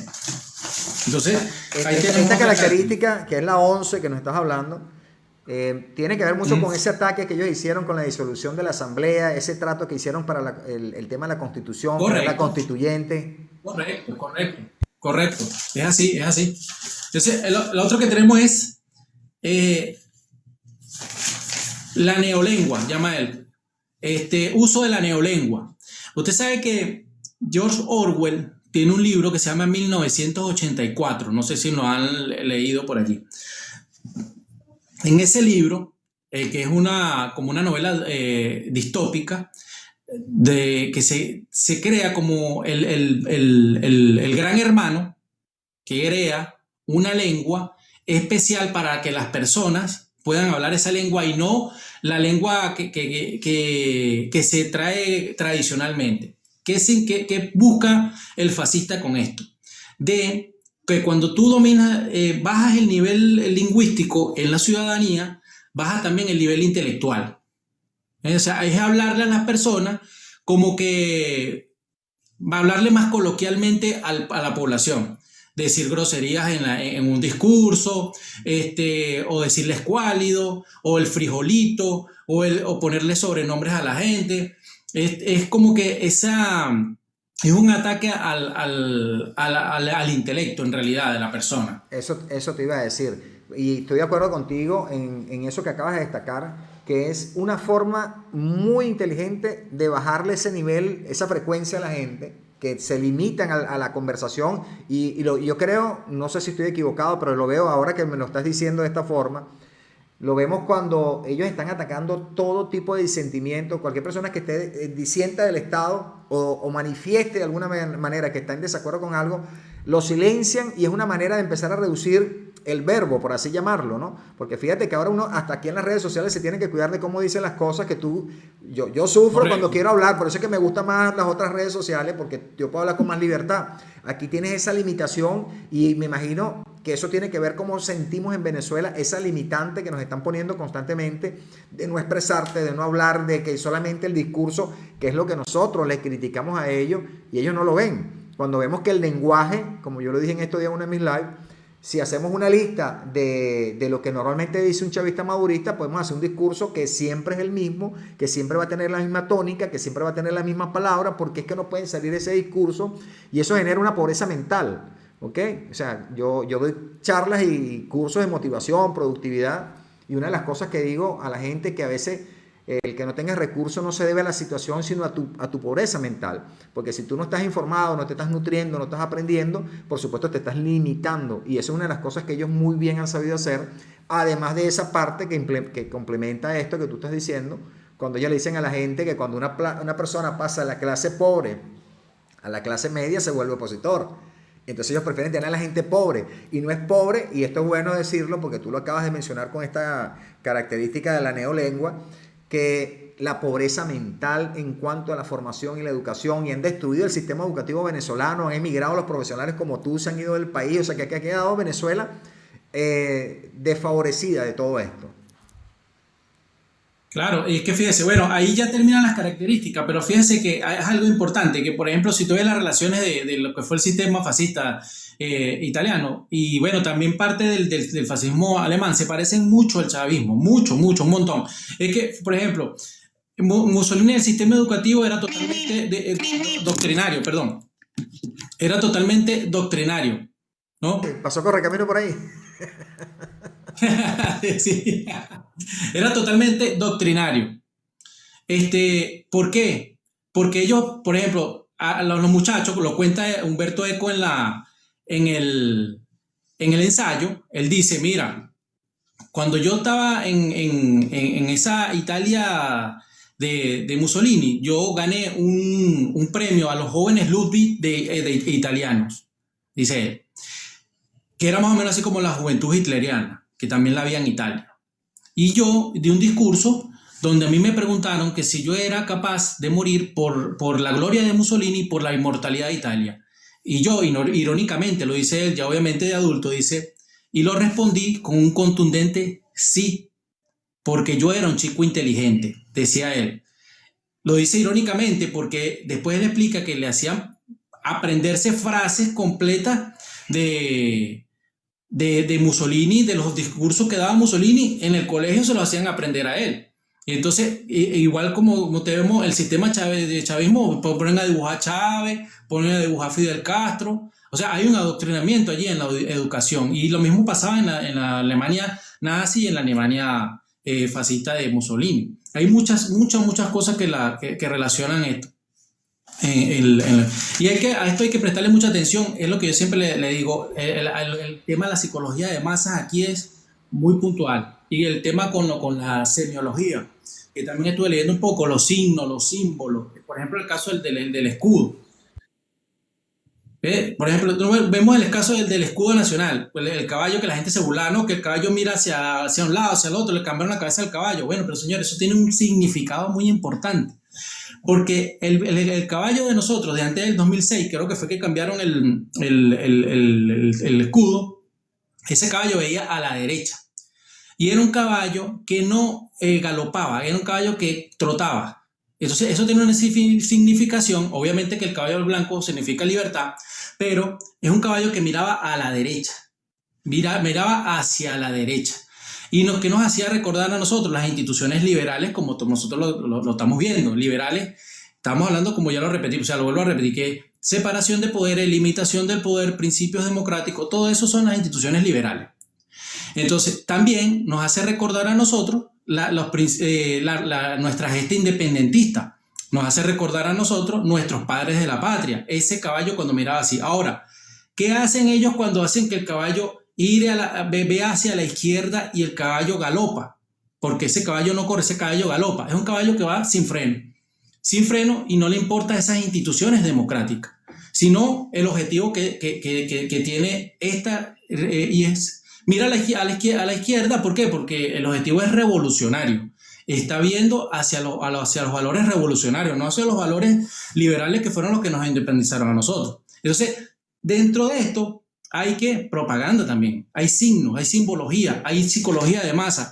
Y hay que entender que todo este movimiento del chavismo no fue casual y no fue que se dio de la noche a la mañana. Fue algo bien pensado, bien estructurado y con mucha mala intención de por medio. Entonces, bueno, más o menos, si tienen alguna otra pregunta, profesor, fíjate, adelante. Aquí hay algo importante que nuestra comunidad tiene que saber, y yo lo vengo planteando desde hace tiempo, entre otras ideas políticas para Venezuela, es la de que una vez que haya una transición del régimen al gobierno de Edmundo González y María Corina Machado, una de las cosas que yo creo que tiene que pasar es la desaparición total de toda esa simbología, todos esos símbolos que existen del chavismo-madurismo, porque vinieron con esa intención. Quienes hemos estudiado, como tú lo has hecho, el tema de los símbolos del socialismo y el comunismo y toda esa filosofía, también que ellos se van más allá, hacia el más allá, ¿ok? Cuando sacan también la santería y todas estas cosas, es correcto, una intención clara de sembrar en la gente eso, para que tú lo estés viendo permanentemente, lo estés visualizando, y eso sin darse cuenta afecta psicológicamente el comportamiento humano. Esto la gente no lo ve porque no estamos precisamente como estamos hoy día con el tema político. Anteriormente nosotros no estábamos atentos a ninguno de estos detalles ni esta información porque éramos ajenos totalmente al tema político. Hoy por hoy nos hemos involucrado a tal nivel por el efecto que hemos tenido durante 26 años, y no digamos 26, yo digo que siempre son esos 66 años, incluyendo el 58 hasta ahorita, nos han afectado, pero de una manera más contundente de lo que vimos en estos 26 años, donde todo eso que tú acabas de mencionar, esas 12 características del fascismo, nos las implementaron poco a poco y fueron desviando la atención de las personas para que no fueran apercibidos de que estaba sucediendo eso en nosotros. O sea, a veces pensamos que para que algo verdaderamente nos afecte nos tiene que tocar físicamente, pero no. O sea, yo pienso que la parte más difícil, que es imperceptible, es esa parte cuando hace ese mensaje subliminal que lo van poniendo, lo van metiendo, y cuando vas a ver ya estás inmerso a tal nivel que te conviertes, como dice el síndrome ese que defiendes de Estocolmo, que defiendes al secuestrador, te haces amigo de él al punto que lo defiende. Entonces eso está pasando en Venezuela con muchísima gente. Entonces, ¿qué hacemos nosotros y cuál es la intención del Profe Ideas Políticas y estos podcasts que estamos comenzando hoy con el abogado David Meléndez? Es precisamente que abramos los ojos, que nos convirtamos en duplicadores de la información, y las personas que estén interesadas en esta información me escriben al privado o le escriben al abogado Meléndez, que les invito a que lo sigan porque tiene su propio espacio, sus live, donde está constantemente dando información, que tú le tienes un nombre, creo que son luz, ¿de qué le dices tú? ¿Cómo es que lo llamas tú? Pastillas de luz, pastillas de luz, sí. Pastillas de luz. Entonces, esas son pastillas de luz, son información que todos nosotros necesitamos y que a veces uno dice, bueno, pero ¿por qué no tenemos en estos tipos de espacios más audiencia cuando verdaderamente es aportando valor? O sea, tenemos que dejar de buscar en este momento, si queremos la liberación de Venezuela, tenemos que conseguirlo a través del conocimiento, de la información. Todos dicen, no quiero que haya guerra, no quiero que haya invasión, no quiero que haya intervención. Bueno, pero tiene que haber más educación entonces, tenemos que formarnos, porque lo que no podemos volver a repetir es este desastre que hemos tenido estos 26 años y empezar un nuevo gobierno con la misma ignorancia. Hoy, ojo, y repito esto con todo el respeto que se merece toda nuestra comunidad, yo también soy ignorante. Hoy aprendí cosas que no sabía, de las cuales era ignorante. Entonces, el aceptar de un principio que somos ignorantes de muchas cosas que son fundamentales para que nosotros podamos ser ciudadanos ejemplares y podamos ser el soberano que le exija a los políticos cómo se deben comportar, y además que estemos apercibidos de estas señales, porque fíjate, estas son características. Hoy hablamos de 12 características del fascismo, que estoy seguro que más de uno no la habíamos escuchado y que la hemos tenido frente a nosotros y estábamos desatentos, no estábamos apercibidos. Cuando tú te entra la información, aparte de que se te despiertan nuevas neuronas con esa nueva información, de aquí en adelante, a partir del día de hoy, tú vas a estar más atento. Y cuando veas esas señales, esas características, tenemos que activar las alarmas, tenemos que activarnos, porque estaríamos ante la presencia de volver a repetir la historia. Entonces, esto que nos está dando hoy el abogado David Meléndez es una información que bien vale la pena replicar. Y por supuesto, vamos a limpiar después todo este video y vamos a subirlo en YouTube, lo vamos a subir por acá para que tengamos eso como material de consulta. Y aquellos que hoy están aquí, que estén interesados en tener esta información, bueno, escríbanle al doctor por el privado, me escriben a mí y con mucho gusto le hacemos a llegar un PDF con la información para que le vuelva a echar una repasadita, porque bien vale la pena. Doctor, yo creo que ahorita cuando nos hablaste del último tema, creo que tocaste lo relacionado con, valga la redundancia, la relación del fascismo con el chavismo, ¿cierto? Ahora, correcto. Para cerrar el tema, ¿cuáles son tus conclusiones? Danos una conclusión o danos un resumen rápido de esto que hemos conversado y cómo lo ves tú. Y alguien nos preguntaba por aquí, hicieron una pregunta que bien vale la pena, voy a leerla por acá. Roger, ¿qué? Dice aquí Roger Nasir, dime qué usted propone, así lo escribió, dime qué usted propone para desarrollar el país. Yo te preguntaría a ti, abogado David Meléndez, en función del tema que tú hablaste ahorita, de las 12 características del fascismo que se relacionan y van muy bien con el chavismo, ¿qué propondrías tú como abogado para la nueva Venezuela que se proyecta ahora cuando entra en Mundo González y María Corina Machado? ¿Cuál sería tu propuesta en relación a este tema? Bueno, en relación al tema del fascismo, mira, lo primero es la educación, obviamente. O sea, yo pienso que el pilar fundamental de cualquier sociedad es la educación. Y nosotros en el año 1999 fue la batalla cultural. Que la gente, lamentablemente, veníamos saliendo de una caída del muro de Berlín donde el socialismo fracasó a nivel mundial, incluso fracasó hasta en Suecia, en esos países que se dieron cuenta que el socialismo es un pensamiento que no nos lleva a nada, que la gente se olvidó de estos conceptos como el fascismo, y estos conceptos, estas ideologías hay que estudiarlas, qué es el liberalismo, qué es el conservadurismo, qué es el fascismo, qué es el socialismo, el marxismo. Así sea que usted tenga una pequeña referencia, porque eso le va a permitir a usted ir a la hora de que te vaya a ejercer su derecho al voto. Usted puede elegir a la persona que va a elegir con bastante madurez política, y porque eso nos permite a nosotros evitar estas cuestiones.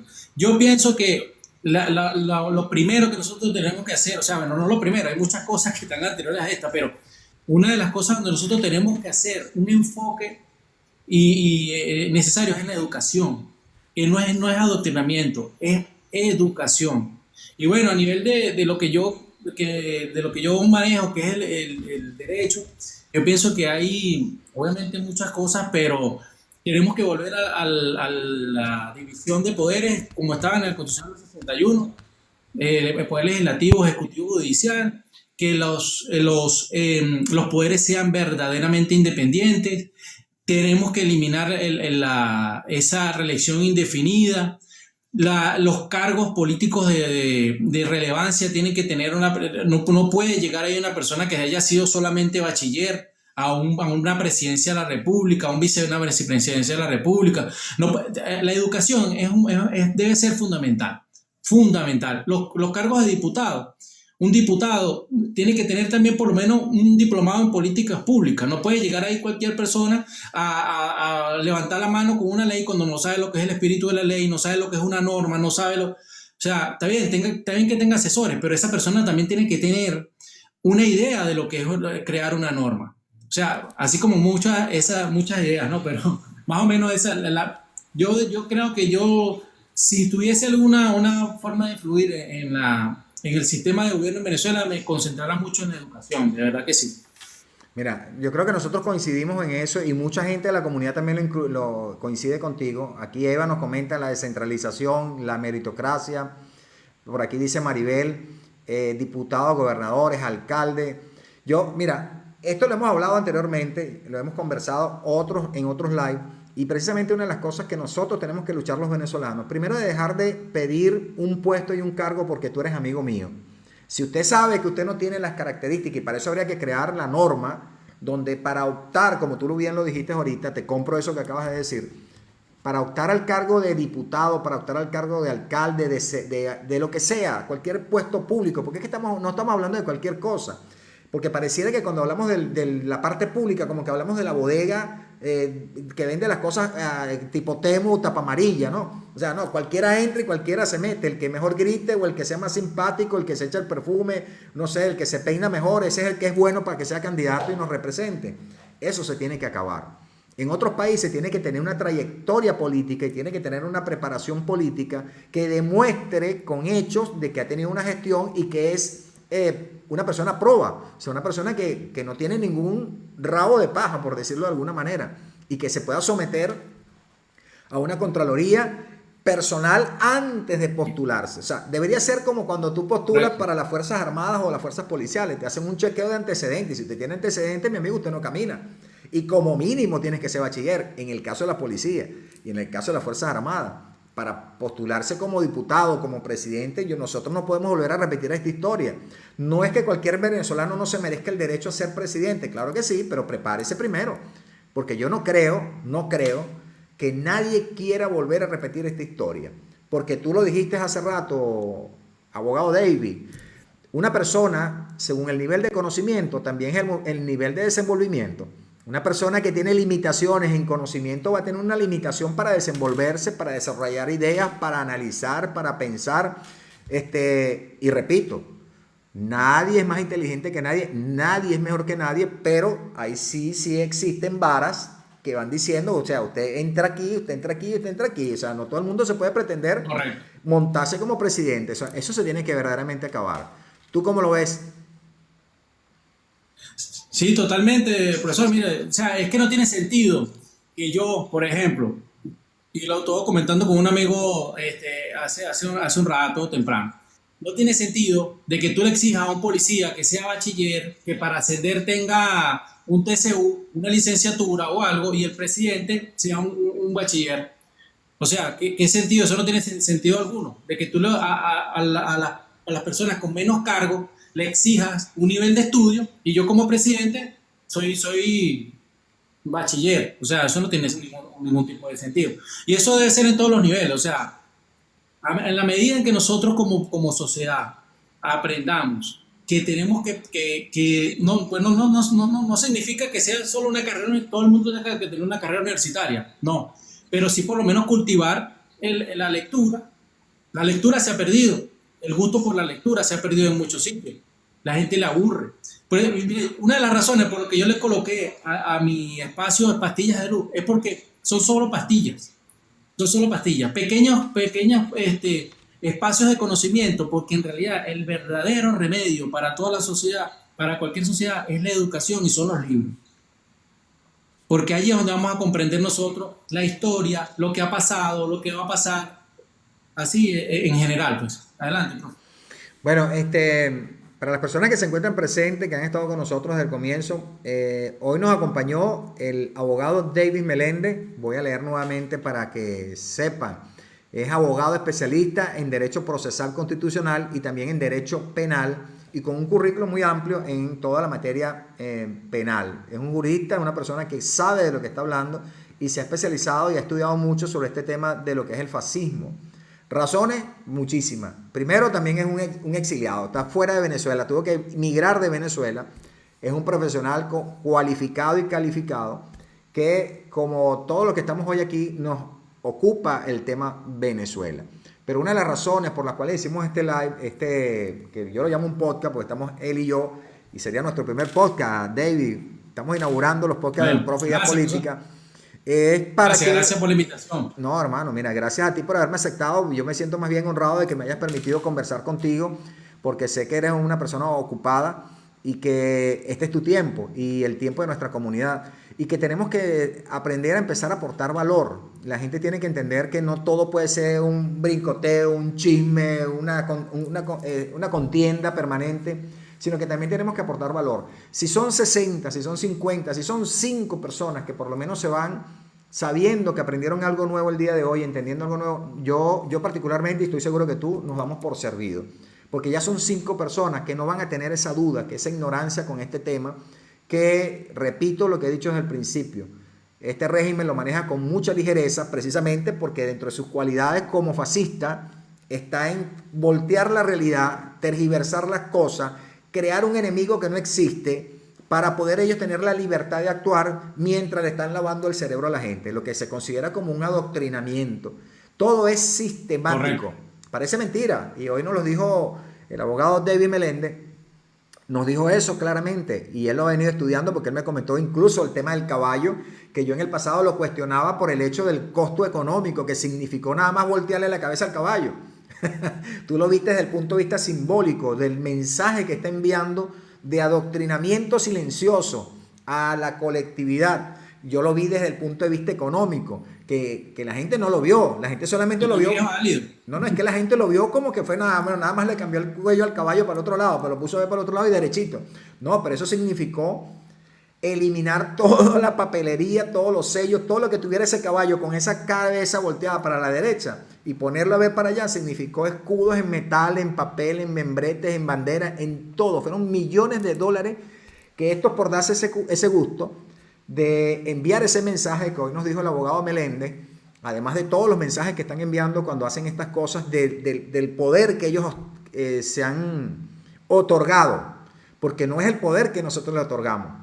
Y corrígeme si estoy equivocado, tú que sabes mejor del tema a nivel constitucional, nosotros como soberanos a través del voto le otorgamos es un trabajo a ellos, les delegamos una responsabilidad, estamos delegando una responsabilidad para que, ceñido a la Constitución y a las leyes, ellos actúen.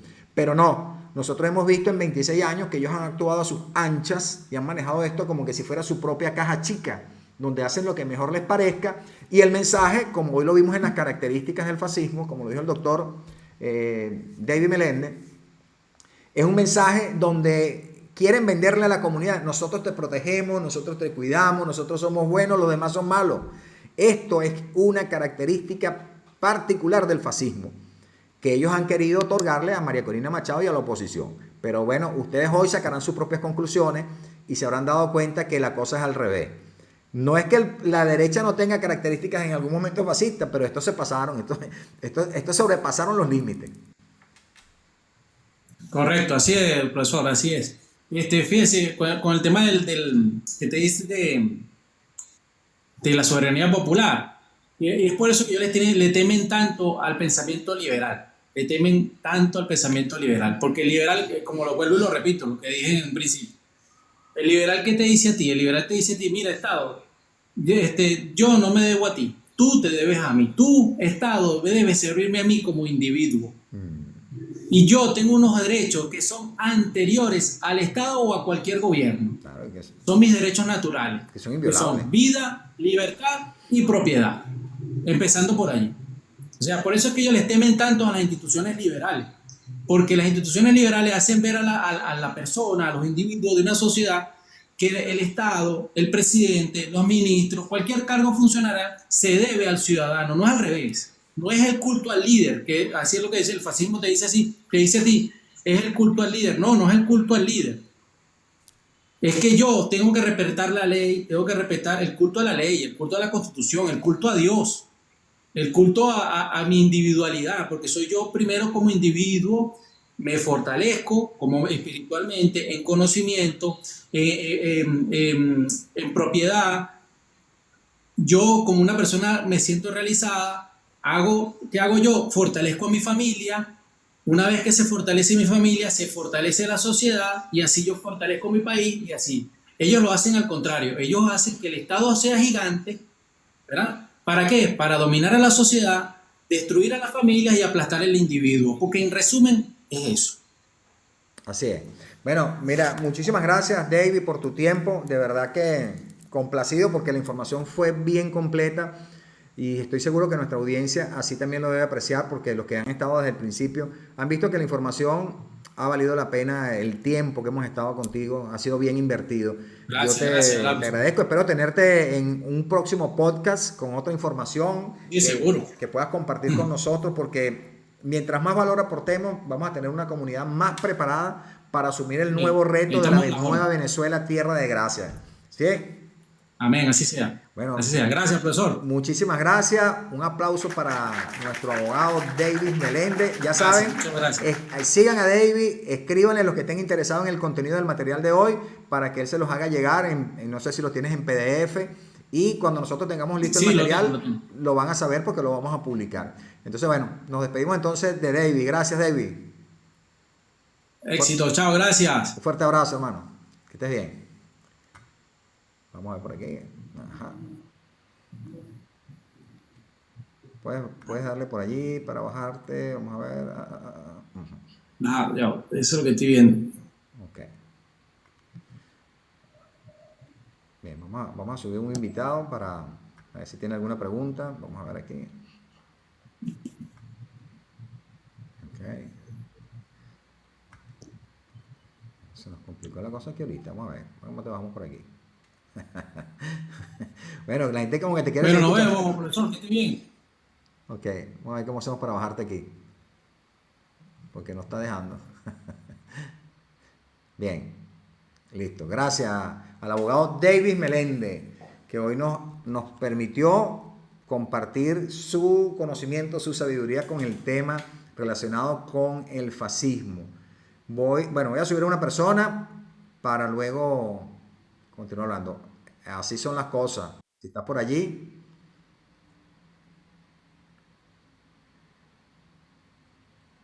así son las cosas. Buenas noches para todos. Bueno, muy interesante esta clase del día de hoy, realmente magistral, porque fíjese algo, yo escuchaba al doctor interviniendo y yo decía, wow, verdaderamente que Bolívar no se equivocó cuando dijo que nos dominaban más por la ignorancia que por la fuerza.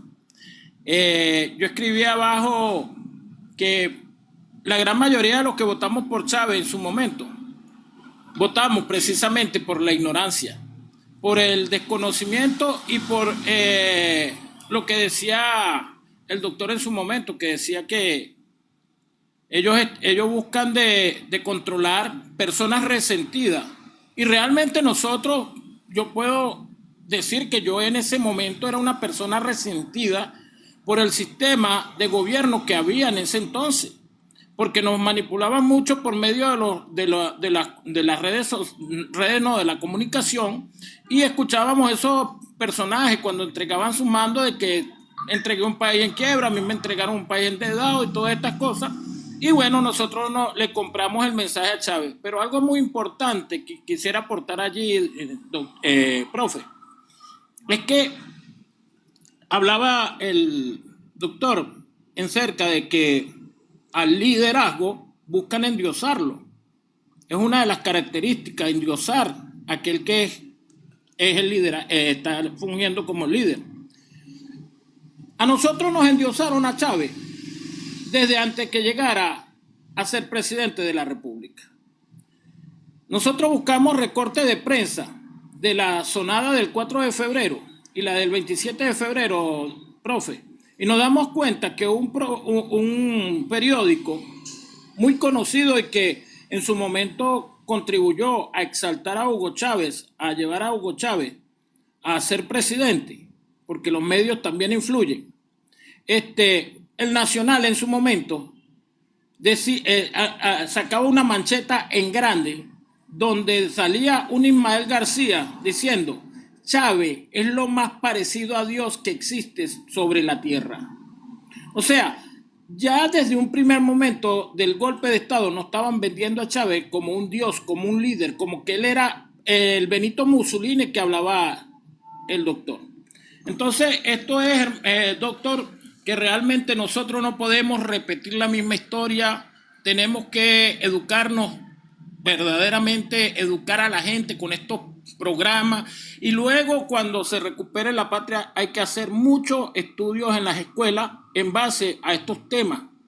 No se puede obviar todo esto que se está hablando, porque sería caer nuevamente en una desgracia, porque una dictadura o un fascismo, como usted lo decía, de izquierda o de derecha, no es bueno. Fascismo es fascismo, sea del lado que venga. Entonces, ya para concluir mi posición, yo escuchaba a un Hugo Chávez cuando creí en su mensaje, cuando empezó la guerra con los medios de comunicación, para apoderarse de los medios de comunicación. ¿Cuál era la palabra que usaba Chávez en ese momento? Joseph Goebbels, el jefe de prensa de Adolfo. ¿Y qué pasa? Él hablaba y citaba siempre a Joseph Goebbels cada vez que se refería a los medios de comunicación para ponerle la mano, porque él decía que Joseph Goebbels había elaborado un proyecto de que repite una mentira 100 veces y se convertirá en una gran verdad. Esto realmente es lo mismo que ellos han hecho. Por eso yo escribí abajo, profe, que ellos han utilizado... Gracias, Maribel. Esto que le llaman los psicólogos el sistema espejo. Tienen el complejo del espejo. Todo lo que ellos dicen en contra de los que lo adversan es lo que ellos son realmente. Bueno, gracias. Así son las cosas, hermano. Gracias por tus palabras. Y nada, vamos a seguir adelante, vamos a seguir con estos temas, vamos a seguir dando información para que gracias la gente... a usted, profe, por traernos estos programas tan buenos, y que tenemos que impulsar más. Yo creo que la gente que está abajo, voy a hacer, con esto me despido, los que estamos abajo, hermano, yo creo que deberíamos de, si realmente queremos educar y cambiar a Venezuela, como decía el profe hace rato, debemos cambiar nuestra mentalidad.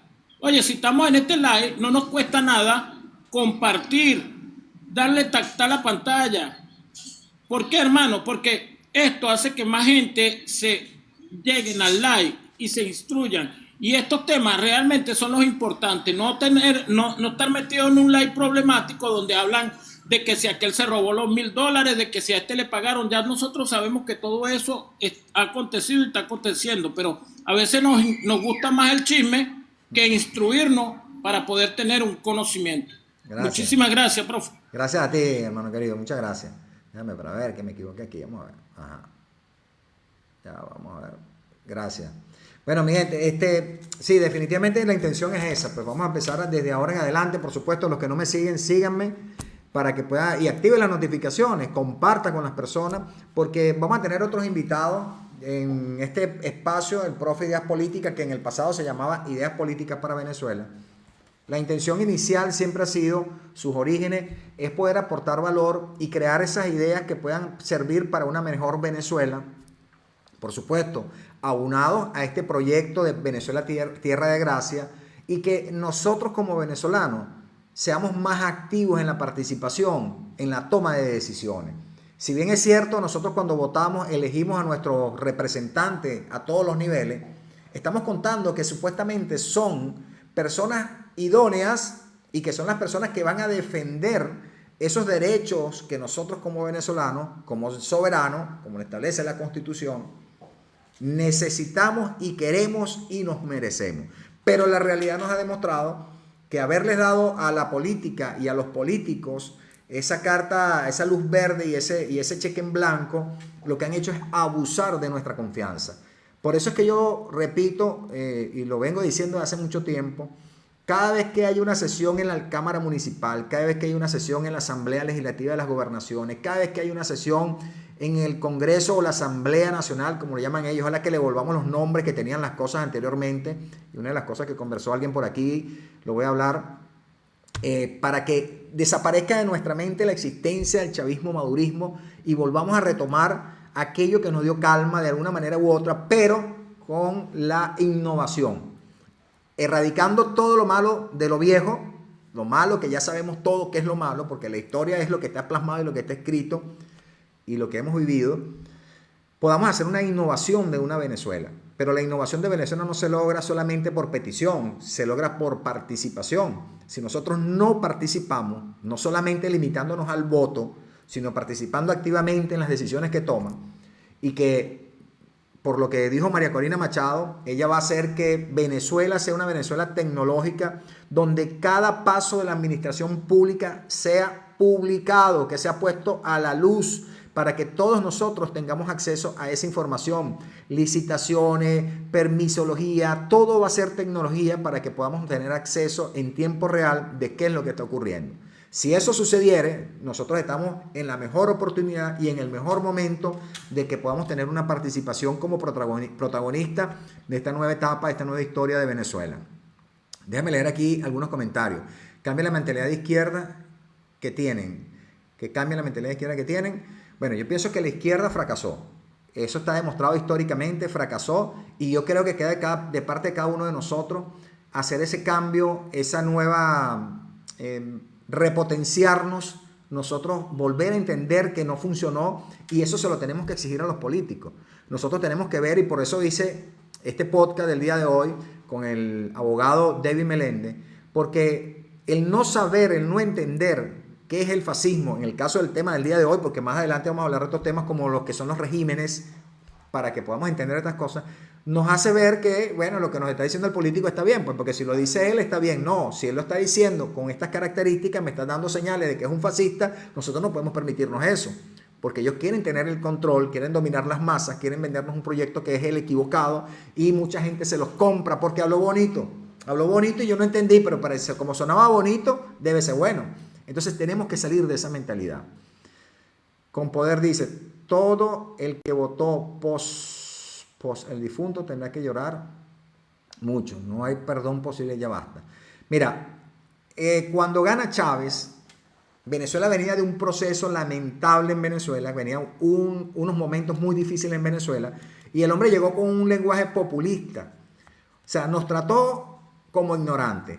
O sea, él pretendió tratarnos como ignorantes a todos, y logró su objetivo con mucha gente, porque ganó con 6 millones y pico de votos, ganó con el sistema de la Cuarta República, y no podemos hablar de fraude. O sea, él ganó con gente que eran adecos, copellanos, masistas, el MIR, el MEP, todos esos partidos votaron por él, porque del movimiento que él tenía, MB 200, no pudo haber tenido tanta gente. Pero ¿cómo lo logró? Porque él vio el sufrimiento de Venezuela en ese momento, por lo que estaba pasando en Venezuela, y vendió en un lenguaje populista, y la gente le compró el discurso. E inmediatamente se montó y ganó. Lo vimos cuando le hicieron la juramentación en el Congreso, después Asamblea. Inmediatamente, ¿qué hizo? Empezó a actuar como un comunista, como un socialista. Empezó a desprestigiar la investidura del presidente y empezó a actuar de una manera autoritaria. O sea, yo no culpo a aquel que votó por él, porque también hubo gente que creyó en ese proyecto. Este es un mesías, o sea, este es el hombre que queremos para que haya el cambio en Venezuela. Alguien que salió de la nada, salió de una situación por defender a Venezuela cuando hubo el Caracazo, el 4 de febrero y después el otro, y entonces la gente lo veía como la solución. Y eso pasó en muchos casos históricos. Pero ¿qué vale la realidad cuando el hombre se le da ese indulto, se lo da Caldera y se postula? Bueno, mira, nosotros lo vimos, usted lo vio, yo lo vi. Y ahí está grabado en los medios de comunicación digital. Todas las masas que él movió es una señal clara de que la gente quería un cambio en Venezuela. Lamentablemente, la ignorancia de nosotros, de muchos de nosotros, hizo que este hombre se montara en el poder y diera como herencia a este otro ignorante que tenemos en Venezuela, e hicieran el desastre que han hecho con el país. Por eso es que yo me ocupo en este sentido, en la parte de la información. Porque más allá de las noticias, que lo que hacemos es replicar lo que está ocurriendo todo el día, es dar valor a la gente, entrar en un nuevo contexto, entrar en una nueva información, y no nueva información, una información existente que no estamos manejando, para que salgamos de esa ignorancia y no volvamos a permitir que los políticos hagan lo que les plazca y a sus anchas, porque destruyeron el país y nos han perjudicado a todos. Más de 10 millones, porque son más de 10 millones, hablan de 8, pero son más de 10 millones de venezolanos fuera de Venezuela. Eso no es cualquier cosa. Y ellos siguen tomando terreno en Venezuela. No podemos seguir en esto, y esto se acaba con una guerra de educación, además de la otro tipo de guerra que puedan ocurrir, ¿no? Vamos a ver qué dice aquí. ¿Creen que si para la época hubiera habido internet, el difunto hubiera ganado, valga la redundancia? Mira, yo creo que igualito iba a ganar, porque la situación, el precedente antes de él, daba señales de que había necesidad de un cambio. La Cuarta República fracasó. Fracasaron porque si no, no hubiésemos tenido este cambio, que ha sido un cambio el peor de la historia de Venezuela, porque ni cuando Marcos Pérez Jiménez vimos tanto retraso y tanta destrucción de la infraestructura, la economía, la educación, la salud. Cuando Marcos Pérez Jiménez, que era un dictador, que hoy todo el mundo lo añora, hubo un avance. Venezuela estaba considerado como el mejor país de Latinoamérica en todos los sentidos, incluyendo armamentístico. O sea, estaba en una posición sumamente diferente y no se puede comparar con ninguno, ni de la cuarta ni de la quinta. Porque Venezuela, imagínate, el bolívar llegó a valer $2. O sea, nunca visto. O sea, valía más que el mismo dólar. O sea, estamos en una posición económica que pudimos haberle estado cuando hubo la bonanza petrolera en este periodo del régimen, y no quisieron, porque vienen de una cultura de la corrupción, de lo que yo me meta en el bolsillo. Mientras más plata me meta, más negocios haga, yo me meto más real, no les importa la persona, la vida humana. Lo que dijimos hoy en las características que habló el abogado Davis Meléndez, una de las características de ellos es la manipulación. Dentro del Estado todo, fuera del Estado nada. Acabar con el liberalismo, acabar con la posibilidad de enriquecimiento legal, lícito, eso no está permitido. Pero los vemos a ellos, que son los nuevos ricos de Venezuela, con fortunas impresionantes, que esas cifras usted les escribe y no le caben en el papel, en una calculadora no caben las cifras de los dinero que se han robado estas personas. Pero mientras tanto, hay que mantener la población ignorante, hay que tener la población manipulada con la información. Anularon los medios de comunicación existentes, radio, prensa, televisión, más de 400 acabadas.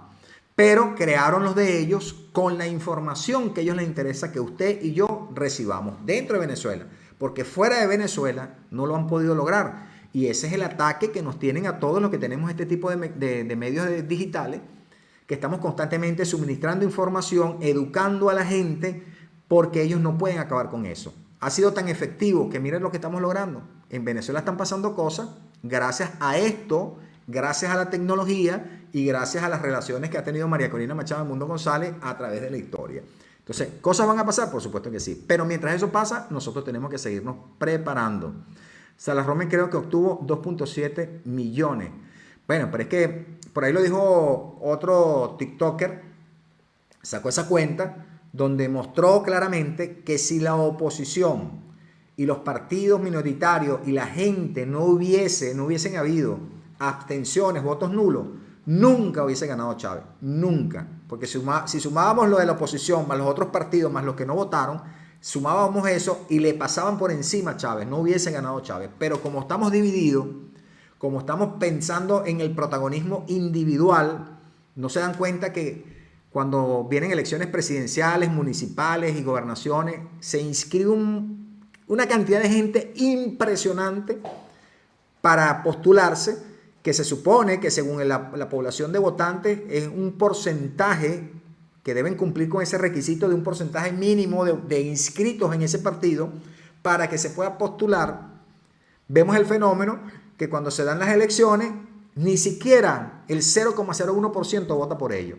O sea, estamos hablando de que hay mucha trampa, mucha corrupción en el tema de las postulaciones políticas para todos los niveles, que eso se tiene que acabar. ¿Y por qué existe esto? Usted sabía que si usted se postula a la presidencia, usted tiene recursos que le da el Estado, billeticos, para que usted haga sus campañas y todo lo demás. ¿Usted sabía eso? Por eso es que usted los ve a toditos interesadísimos en postularse, porque más de la mitad del dinero que le da el Estado para esa campaña va para el bolsillo de ellos. Tú no lo vas a ver y no rinden cuenta. A nadie le rinden cuenta. A ellos no se les hace auditoría. Entonces yo pienso que ahorita María Corina Machado demostró, queriendo y sin querer, como dice por ahí un personaje que todos conocemos, fue sin querer queriendo, demostró que sin recursos, que sin hacer campaña, sino a través de la parte digital, porque se movió por todo el país de manera digital, la gente, las coberturas eran a través de los teléfonos celulares y las redes sociales, no se pudo movilizar en avión, sino que se movilizó siempre por carretera, demostró que no hay por qué aflojarle plata a los partidos políticos. Yo pienso que esa es una de las cosas que ella y el Mundo González deberían acabar cuando se monten en la magistratura del Estado, a acabar con el apoyo económico de los partidos políticos. Usted se quiere postular, ponga los reales de su bolsillo. Vea cómo va a ser, usted lo pone. Y por supuesto, igualito le vamos a hacer auditoría. Porque ¿de dónde sacó usted la plata para hacer toda la campaña que en el futuro puede hacer? Eso sería bien interesante que pase. ¿No les parece a ustedes, mi gente? Vamos a ver qué dice Pericón. Yo lo que veo es ¿qué? Votantes del difunto justificándose. Votantes del difunto justificándose. Bueno, hay gente que quiere defender su posición, ¿vale? Mira, errar es de humano y nadie está jugando a perdedor. Yo pienso que tú no apostarías a perdedor. Si esas personas que votaron por Chávez hoy están diciendo, mira, nos arrepentimos, nos equivocamos, es bien válido porque están trabajando de este lado y están haciendo lo que María Corina Machado logró. Repito esto. No se trata de la exclusión total de todo el mundo, porque todo el mundo no tiene participación en la corrupción del Estado. Que uno lo considera que sí porque ellos apoyan el régimen. Bueno, eso es una corresponsabilidad que por supuesto les salpica, ¿no? Pero María Corina Machado estableció una campaña de sumar esfuerzo, sumar gente. Y lo vimos reflejado, repito siempre esta parte, cuando Fuerte Tiuna, Ciudad Tiuna, que eran todos militares, familiares militares, perdieron. Ahí no ganaron en ninguna. Por eso es que Maduro se puso recio y se puso ácido con los militares, porque dijo, ¿cómo es posible que todo el que está aquí en Fuerte Tiuna, que eran fáciles de identificar, nosotros hayamos perdido? Es una señal clara de que ninguno votó por mí. ¿O es que eso no es 2 más 2? Pregunto yo. ¿Quién logró eso? María Corina Machado. ¿Quién logró eso? Como lo hizo la Cuarta República, que generó un Chávez. Maduro y Chávez generaron que las Fuerzas Armadas y los familiares votaran por María Corina Machado y Edmundo González, porque eso son consecuencias de las acciones, causa y efecto. ¿O no es así? Nos vamos a poner nosotros exquisitos. No aceptamos esos votos, ¿no? Si con esos ganamos, porque aunque usted no lo crea, esos votos de esos chavistas maduristas que se voltearon a último momento, cubrieron a los que estábamos fuera, que no pudimos votar en el exterior porque no nos dejaron votar. Entonces, todo el arrepentido, todo el que se quiera convertir a opositor hoy en día, hay que aceptarlo. Venga para acá, por supuesto. Como lo dijo María Corina Machado, y yo lo he dicho 1001 veces. Usted se puede venir para este lado, pero si nosotros descubrimos que usted está incurso en delitos de lesa humanidad, en delitos de corrupción, aténgase a la justicia, no importa que usted se venga para este lado. ¿O es que vamos a estar apoyando vagabundería? Pregunto yo. Porque también hay opositores que están señalados de corruptos, hay que investigarlo. A Guaidó hay que investigarlo. A Leopoldo hay que investigarlo. A Capriles hay que investigarlo. A Ramos Alú hay que investigarlo. Julio Borges hay que investigarlo. Y ellos dicen ser opositores, aunque para mí son tremendos alacranes. No sé qué piensan ustedes. No sé si ustedes lo ven así. Entonces, nosotros tenemos que tener las puertas abiertas, porque Venezuela no podemos hacer lo que hoy estamos cuestionando y por lo que hoy estamos luchando, porque seríamos más de lo mismo. ¿Cuál es la diferencia? ¿Qué es lo que quiere el chavismo madurismo? No quiere ningún opositor en Venezuela. Y todo el que señale a ese opositor, lo persiguen, lo meten preso, lo sacan o lo hacen que se vaya. ¿O no le está pasando a usted? Entonces, si nosotros vamos a tomar un gobierno y vamos a empezar con una persecución a ultranza, sin tener justicia, sin que haya justicia, es más de lo mismo. Si eso va a ser así en Venezuela, yo no quiero ir para Venezuela. Porque ¿qué voy a hacer en una Venezuela de persecución y seguimiento, sin respeto a los derechos humanos? Que es lo que le estamos criticando al régimen de Maduro y al de Chávez. Persecuciones, desapariciones, arrestos, violación de los derechos humanos, no respeto al Estado de Derecho, no hay debido proceso. ¿Vamos a hacer lo mismo? No me parece. Si a usted le parece que eso está bien, bueno, yo no comparto con usted, no comulgo con usted. Pero si ustedes estamos en la misma tónica, aunque nos duela decirlo y nos carcoma la rabia, tiene que haber justicia. Y justicia no se puede lograr con injusticia. Eso me va a escuchar decirlo siempre. Yo creo en la justicia. Creo que se puede establecer responsabilidades sin mucho atropello, pero con la verdad por delante. ¿O es que a usted le gustaría que lo sigan acusando de algo que no cometió y sin derecho a defenderse? Pregunto. No sé. Responde usted. No, mira, me acusaron de algo que no hice, pero no me dejaron ni demostrarlo. No importa, porque usted dijo que eso es lo que teníamos que hacer. Es que lo que pasa, mi querida gente, mi querida comunidad, las personas que nos escuchan, es que lamentablemente, hasta que no nos tocan las puertas a nosotros decimos, bueno, como no es conmigo, que se haga esto. Pero cuando nos toca a nosotros, entonces ahí sí nos ponemos, decimos, no, espérate un momentico, ya va, ¿y los derechos? Entonces yo creo todo chavista madurista que esté inmerso, incurso, que sabe, porque ellos lo saben y nosotros sabemos quiénes son. Por lo menos sabemos muchos que se han puesto en evidencia en las redes sociales. Sabemos de muchos que hay gente que están en las comunidades, que tienen esos testimonios, que lamentablemente no han podido denunciar, porque cuando vas a denunciar, en vez de ser puesta en tela de juicio la persona victimaria, no, la víctima es la que es puesta en tela de juicio. Estos recursos tangibles van a ser utilizados en su debido momento y tenemos que tener confianza de que eso suceda. Pues, no hay mayor injusticia que la desigualdad total.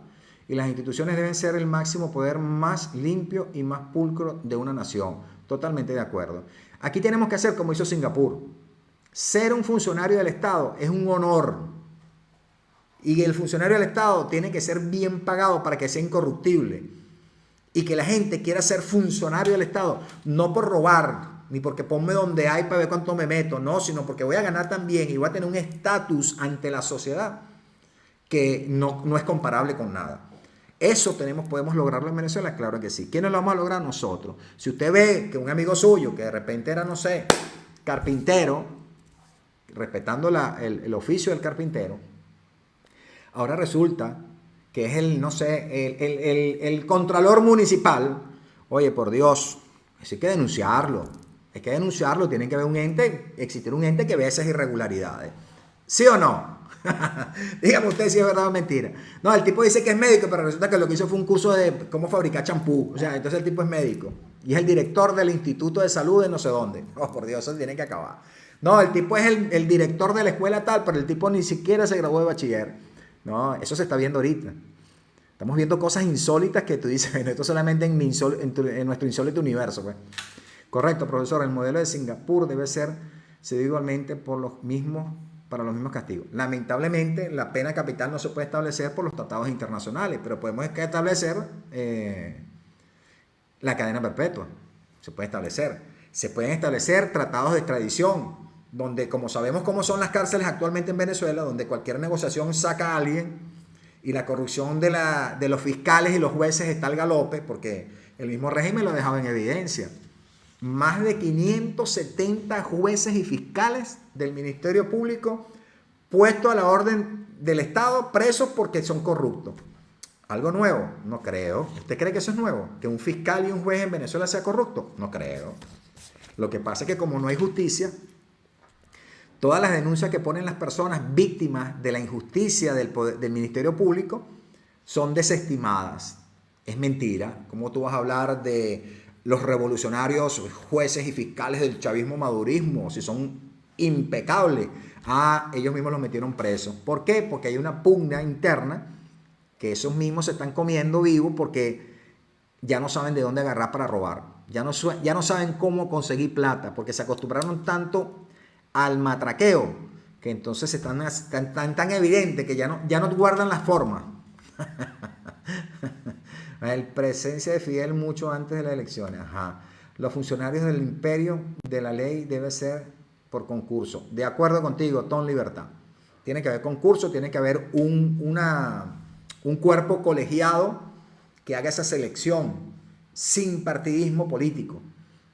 Por lo menos en los ministerios públicos, la justicia tiene que ser apartidista. Mira, usted vota, está bien, pero usted no puede hacer proselitismo y usted tiene que hacerlo como tiene que ser. Y tiene que reunir los requisitos. Tiene que haber sido por lo menos un doctorado en ciencias jurídicas, en estudios jurídicos, legales. O sea, no puede ser cualquiera. O sea, no, se acaba de graduar de la universidad como abogado y ya mándalo para allá como juez, como fiscal. No puede ser. Yo pienso que no debería ser así. Pero bueno, como dice el dicho, una cosa es lo que piensa el burro y otra es lo que piensa el quien la rea. Esperemos que los que van a arriar ahora a Venezuela, no, porque Venezuela no es un burro, pero quienes van a arriar a Venezuela, lo hagan como si fuera un caballo, ¿cómo decimos? Pura sangre. Y que lo trate como esas competencias de equitación. Bien bonito el caballo y bien preparadito el jinete para que Venezuela se gane la Copa Mundial del mejor país del mundo. ¿Por qué? Porque tenemos con qué. Tenemos con qué. Y acabar con todo esto, porque aquí se trata de valorar el país. O sea, no se trata de otra cosa. Hablar de cualquier otra cosa está de más. No es aquí socialista, comunista, es que quieran al país, que quieran a las cosas, que funcionen correctamente para que todos nos beneficiemos, no una cúpula. Bueno, si no hay nadie por allí que quiera hablar, que quiera participar, vamos a ir cerrando este live que estaba destinado única y exclusivamente a este podcast, y los otros live que son más abiertos vamos a anunciarlos en su debido momento. Así que bueno, los que no me siguen, repito, síganme, sigan al doctor Davis Meléndez, que estuvo con nosotros el día de hoy. Si quieren la información de la cual él habló, solicítenla por el privado, que yo estoy seguro que él se las va a hacer llegar. Basta de funcionarios de confianza y basta de venir de las blancas. Así es. Mira, todo se puede. Yo tuve la oportunidad de trabajar en la parte de seguridad, y cuando el Estado quiere, y no el Estado, cuando se le da la independencia que corresponde a los organismos de investigación, a los organismos de seguridad del Estado, siempre con la supervisión, por supuesto. No estoy diciendo que le den rienda libre y que hagan lo que les plazca. Se pueden hacer las cosas bien y se puede investigar a quien sea. Aquí en adelante todos tenemos que ponernos a la orden, como hacen cuando hay cambios de gobierno. Usted sabía que los cargos altos en las instituciones públicas son de libre nombramiento y remoción. ¿Qué significa eso? Que usted, si mañana deciden cambiarlo, usted no puede pelear por que me están votando injustamente. No, usted es libre nombramiento y remoción. Usted se le pone y se le quita cuando sea. De igual manera, habría que investigar a cada persona que se postule a cargos públicos, empezando por lo más alto. No digo que los de abajo no se investiguen, hay que investigarlos también, pero hay que investigar principalmente a los que ocupan y ostentan cargos de relevancia, de importancia, de toma de decisiones, que se les investigue todo. Yo soy partidario de que hay que hacerle exámenes psicológicos, psicotécnicos, psiquiátricos, médicos, odontológicos, toxicológicos, hay que hacerle a todos. Que sean personas proba y que sean personas que cuando lleguen a esos cargos tan importantes, oye, que sean un padre, un matrimonio, padres de familia, o sea, personas que en verdad sean un ejemplo para la comunidad. No cualquier loco como lo estamos viendo ahorita, que un cantante ahora es el ministro de Cultura, cuando el tipo ni le presta atención a la cultura, se la pasa peleando en las canchas de pádel, anda metido en el hipódromo y anda haciendo cosas que no tiene que hacer. O sea, esa no es la gente. Y cuando caigan en ese tipo de situaciones, automáticamente hay que destituirlo. Hay que destituirlo. Alguien me hablaba de Xi Jinping y me hablaba del otro y me hablaba del otro. Bueno, entonces pero vamos a copiar esas cosas también. En esos países que me mencionan algunos, Xi Jinping y Japón, cuando un funcionario público comete una falta grave como esa que cometen los que cometen en Venezuela, van presos. Algunos de inmediato son destituidos, van presos y otros le dan la pena capital. ¿Están dispuestos a eso? ¿Están dispuestos los políticos en Venezuela? Porque es muy fácil decir, no, Xi Jinping y Japón, pero vamos a hacer eso en Venezuela, pues. Vamos a hacer lo mismo en Venezuela. Ah, porque Xi Jinping ha hecho lo que ha hecho y he llegado donde he llegado, que por ahí me salió uno que no, él era campesino. Bueno, está bien, era campesino, pero tiene una cultura del honor. Que él sabe que si se equivoca, se resbala, lo pasa por las armas. No se puede equivocar. Y el hombre tiene un sentido patrio. Ah, está bien, pero eso es otra cultura y esos son comunistas. No se crean en todo el cuento, no, es que son comunistas capitalistas. Eso no son como estos payasos que tenemos en Venezuela. Somos socialistas, comunistas, pero son más capitalistas e imperialistas que cualquiera, que los mismos yanquis. Y le quieren vender a los demás, como lo dijo el doctor, un concepto de lavado de cerebro, mientras ellos por otro lado son más imperialistas que Donald Trump. Bueno, ahora sí, mi gente, gracias por todo este tiempo. Nos vemos luego. Atentos que vamos a estar comunicando nuestro próximo podcast. Vamos a tener unos invitados especiales con unos temas maravillosos que yo sé que les va a encantar, y los personajes invitados son conocidos por ustedes. Entonces, muy atentos, síganme y activen las notificaciones. Se les quiere mucho, cuídense. Chao, chao.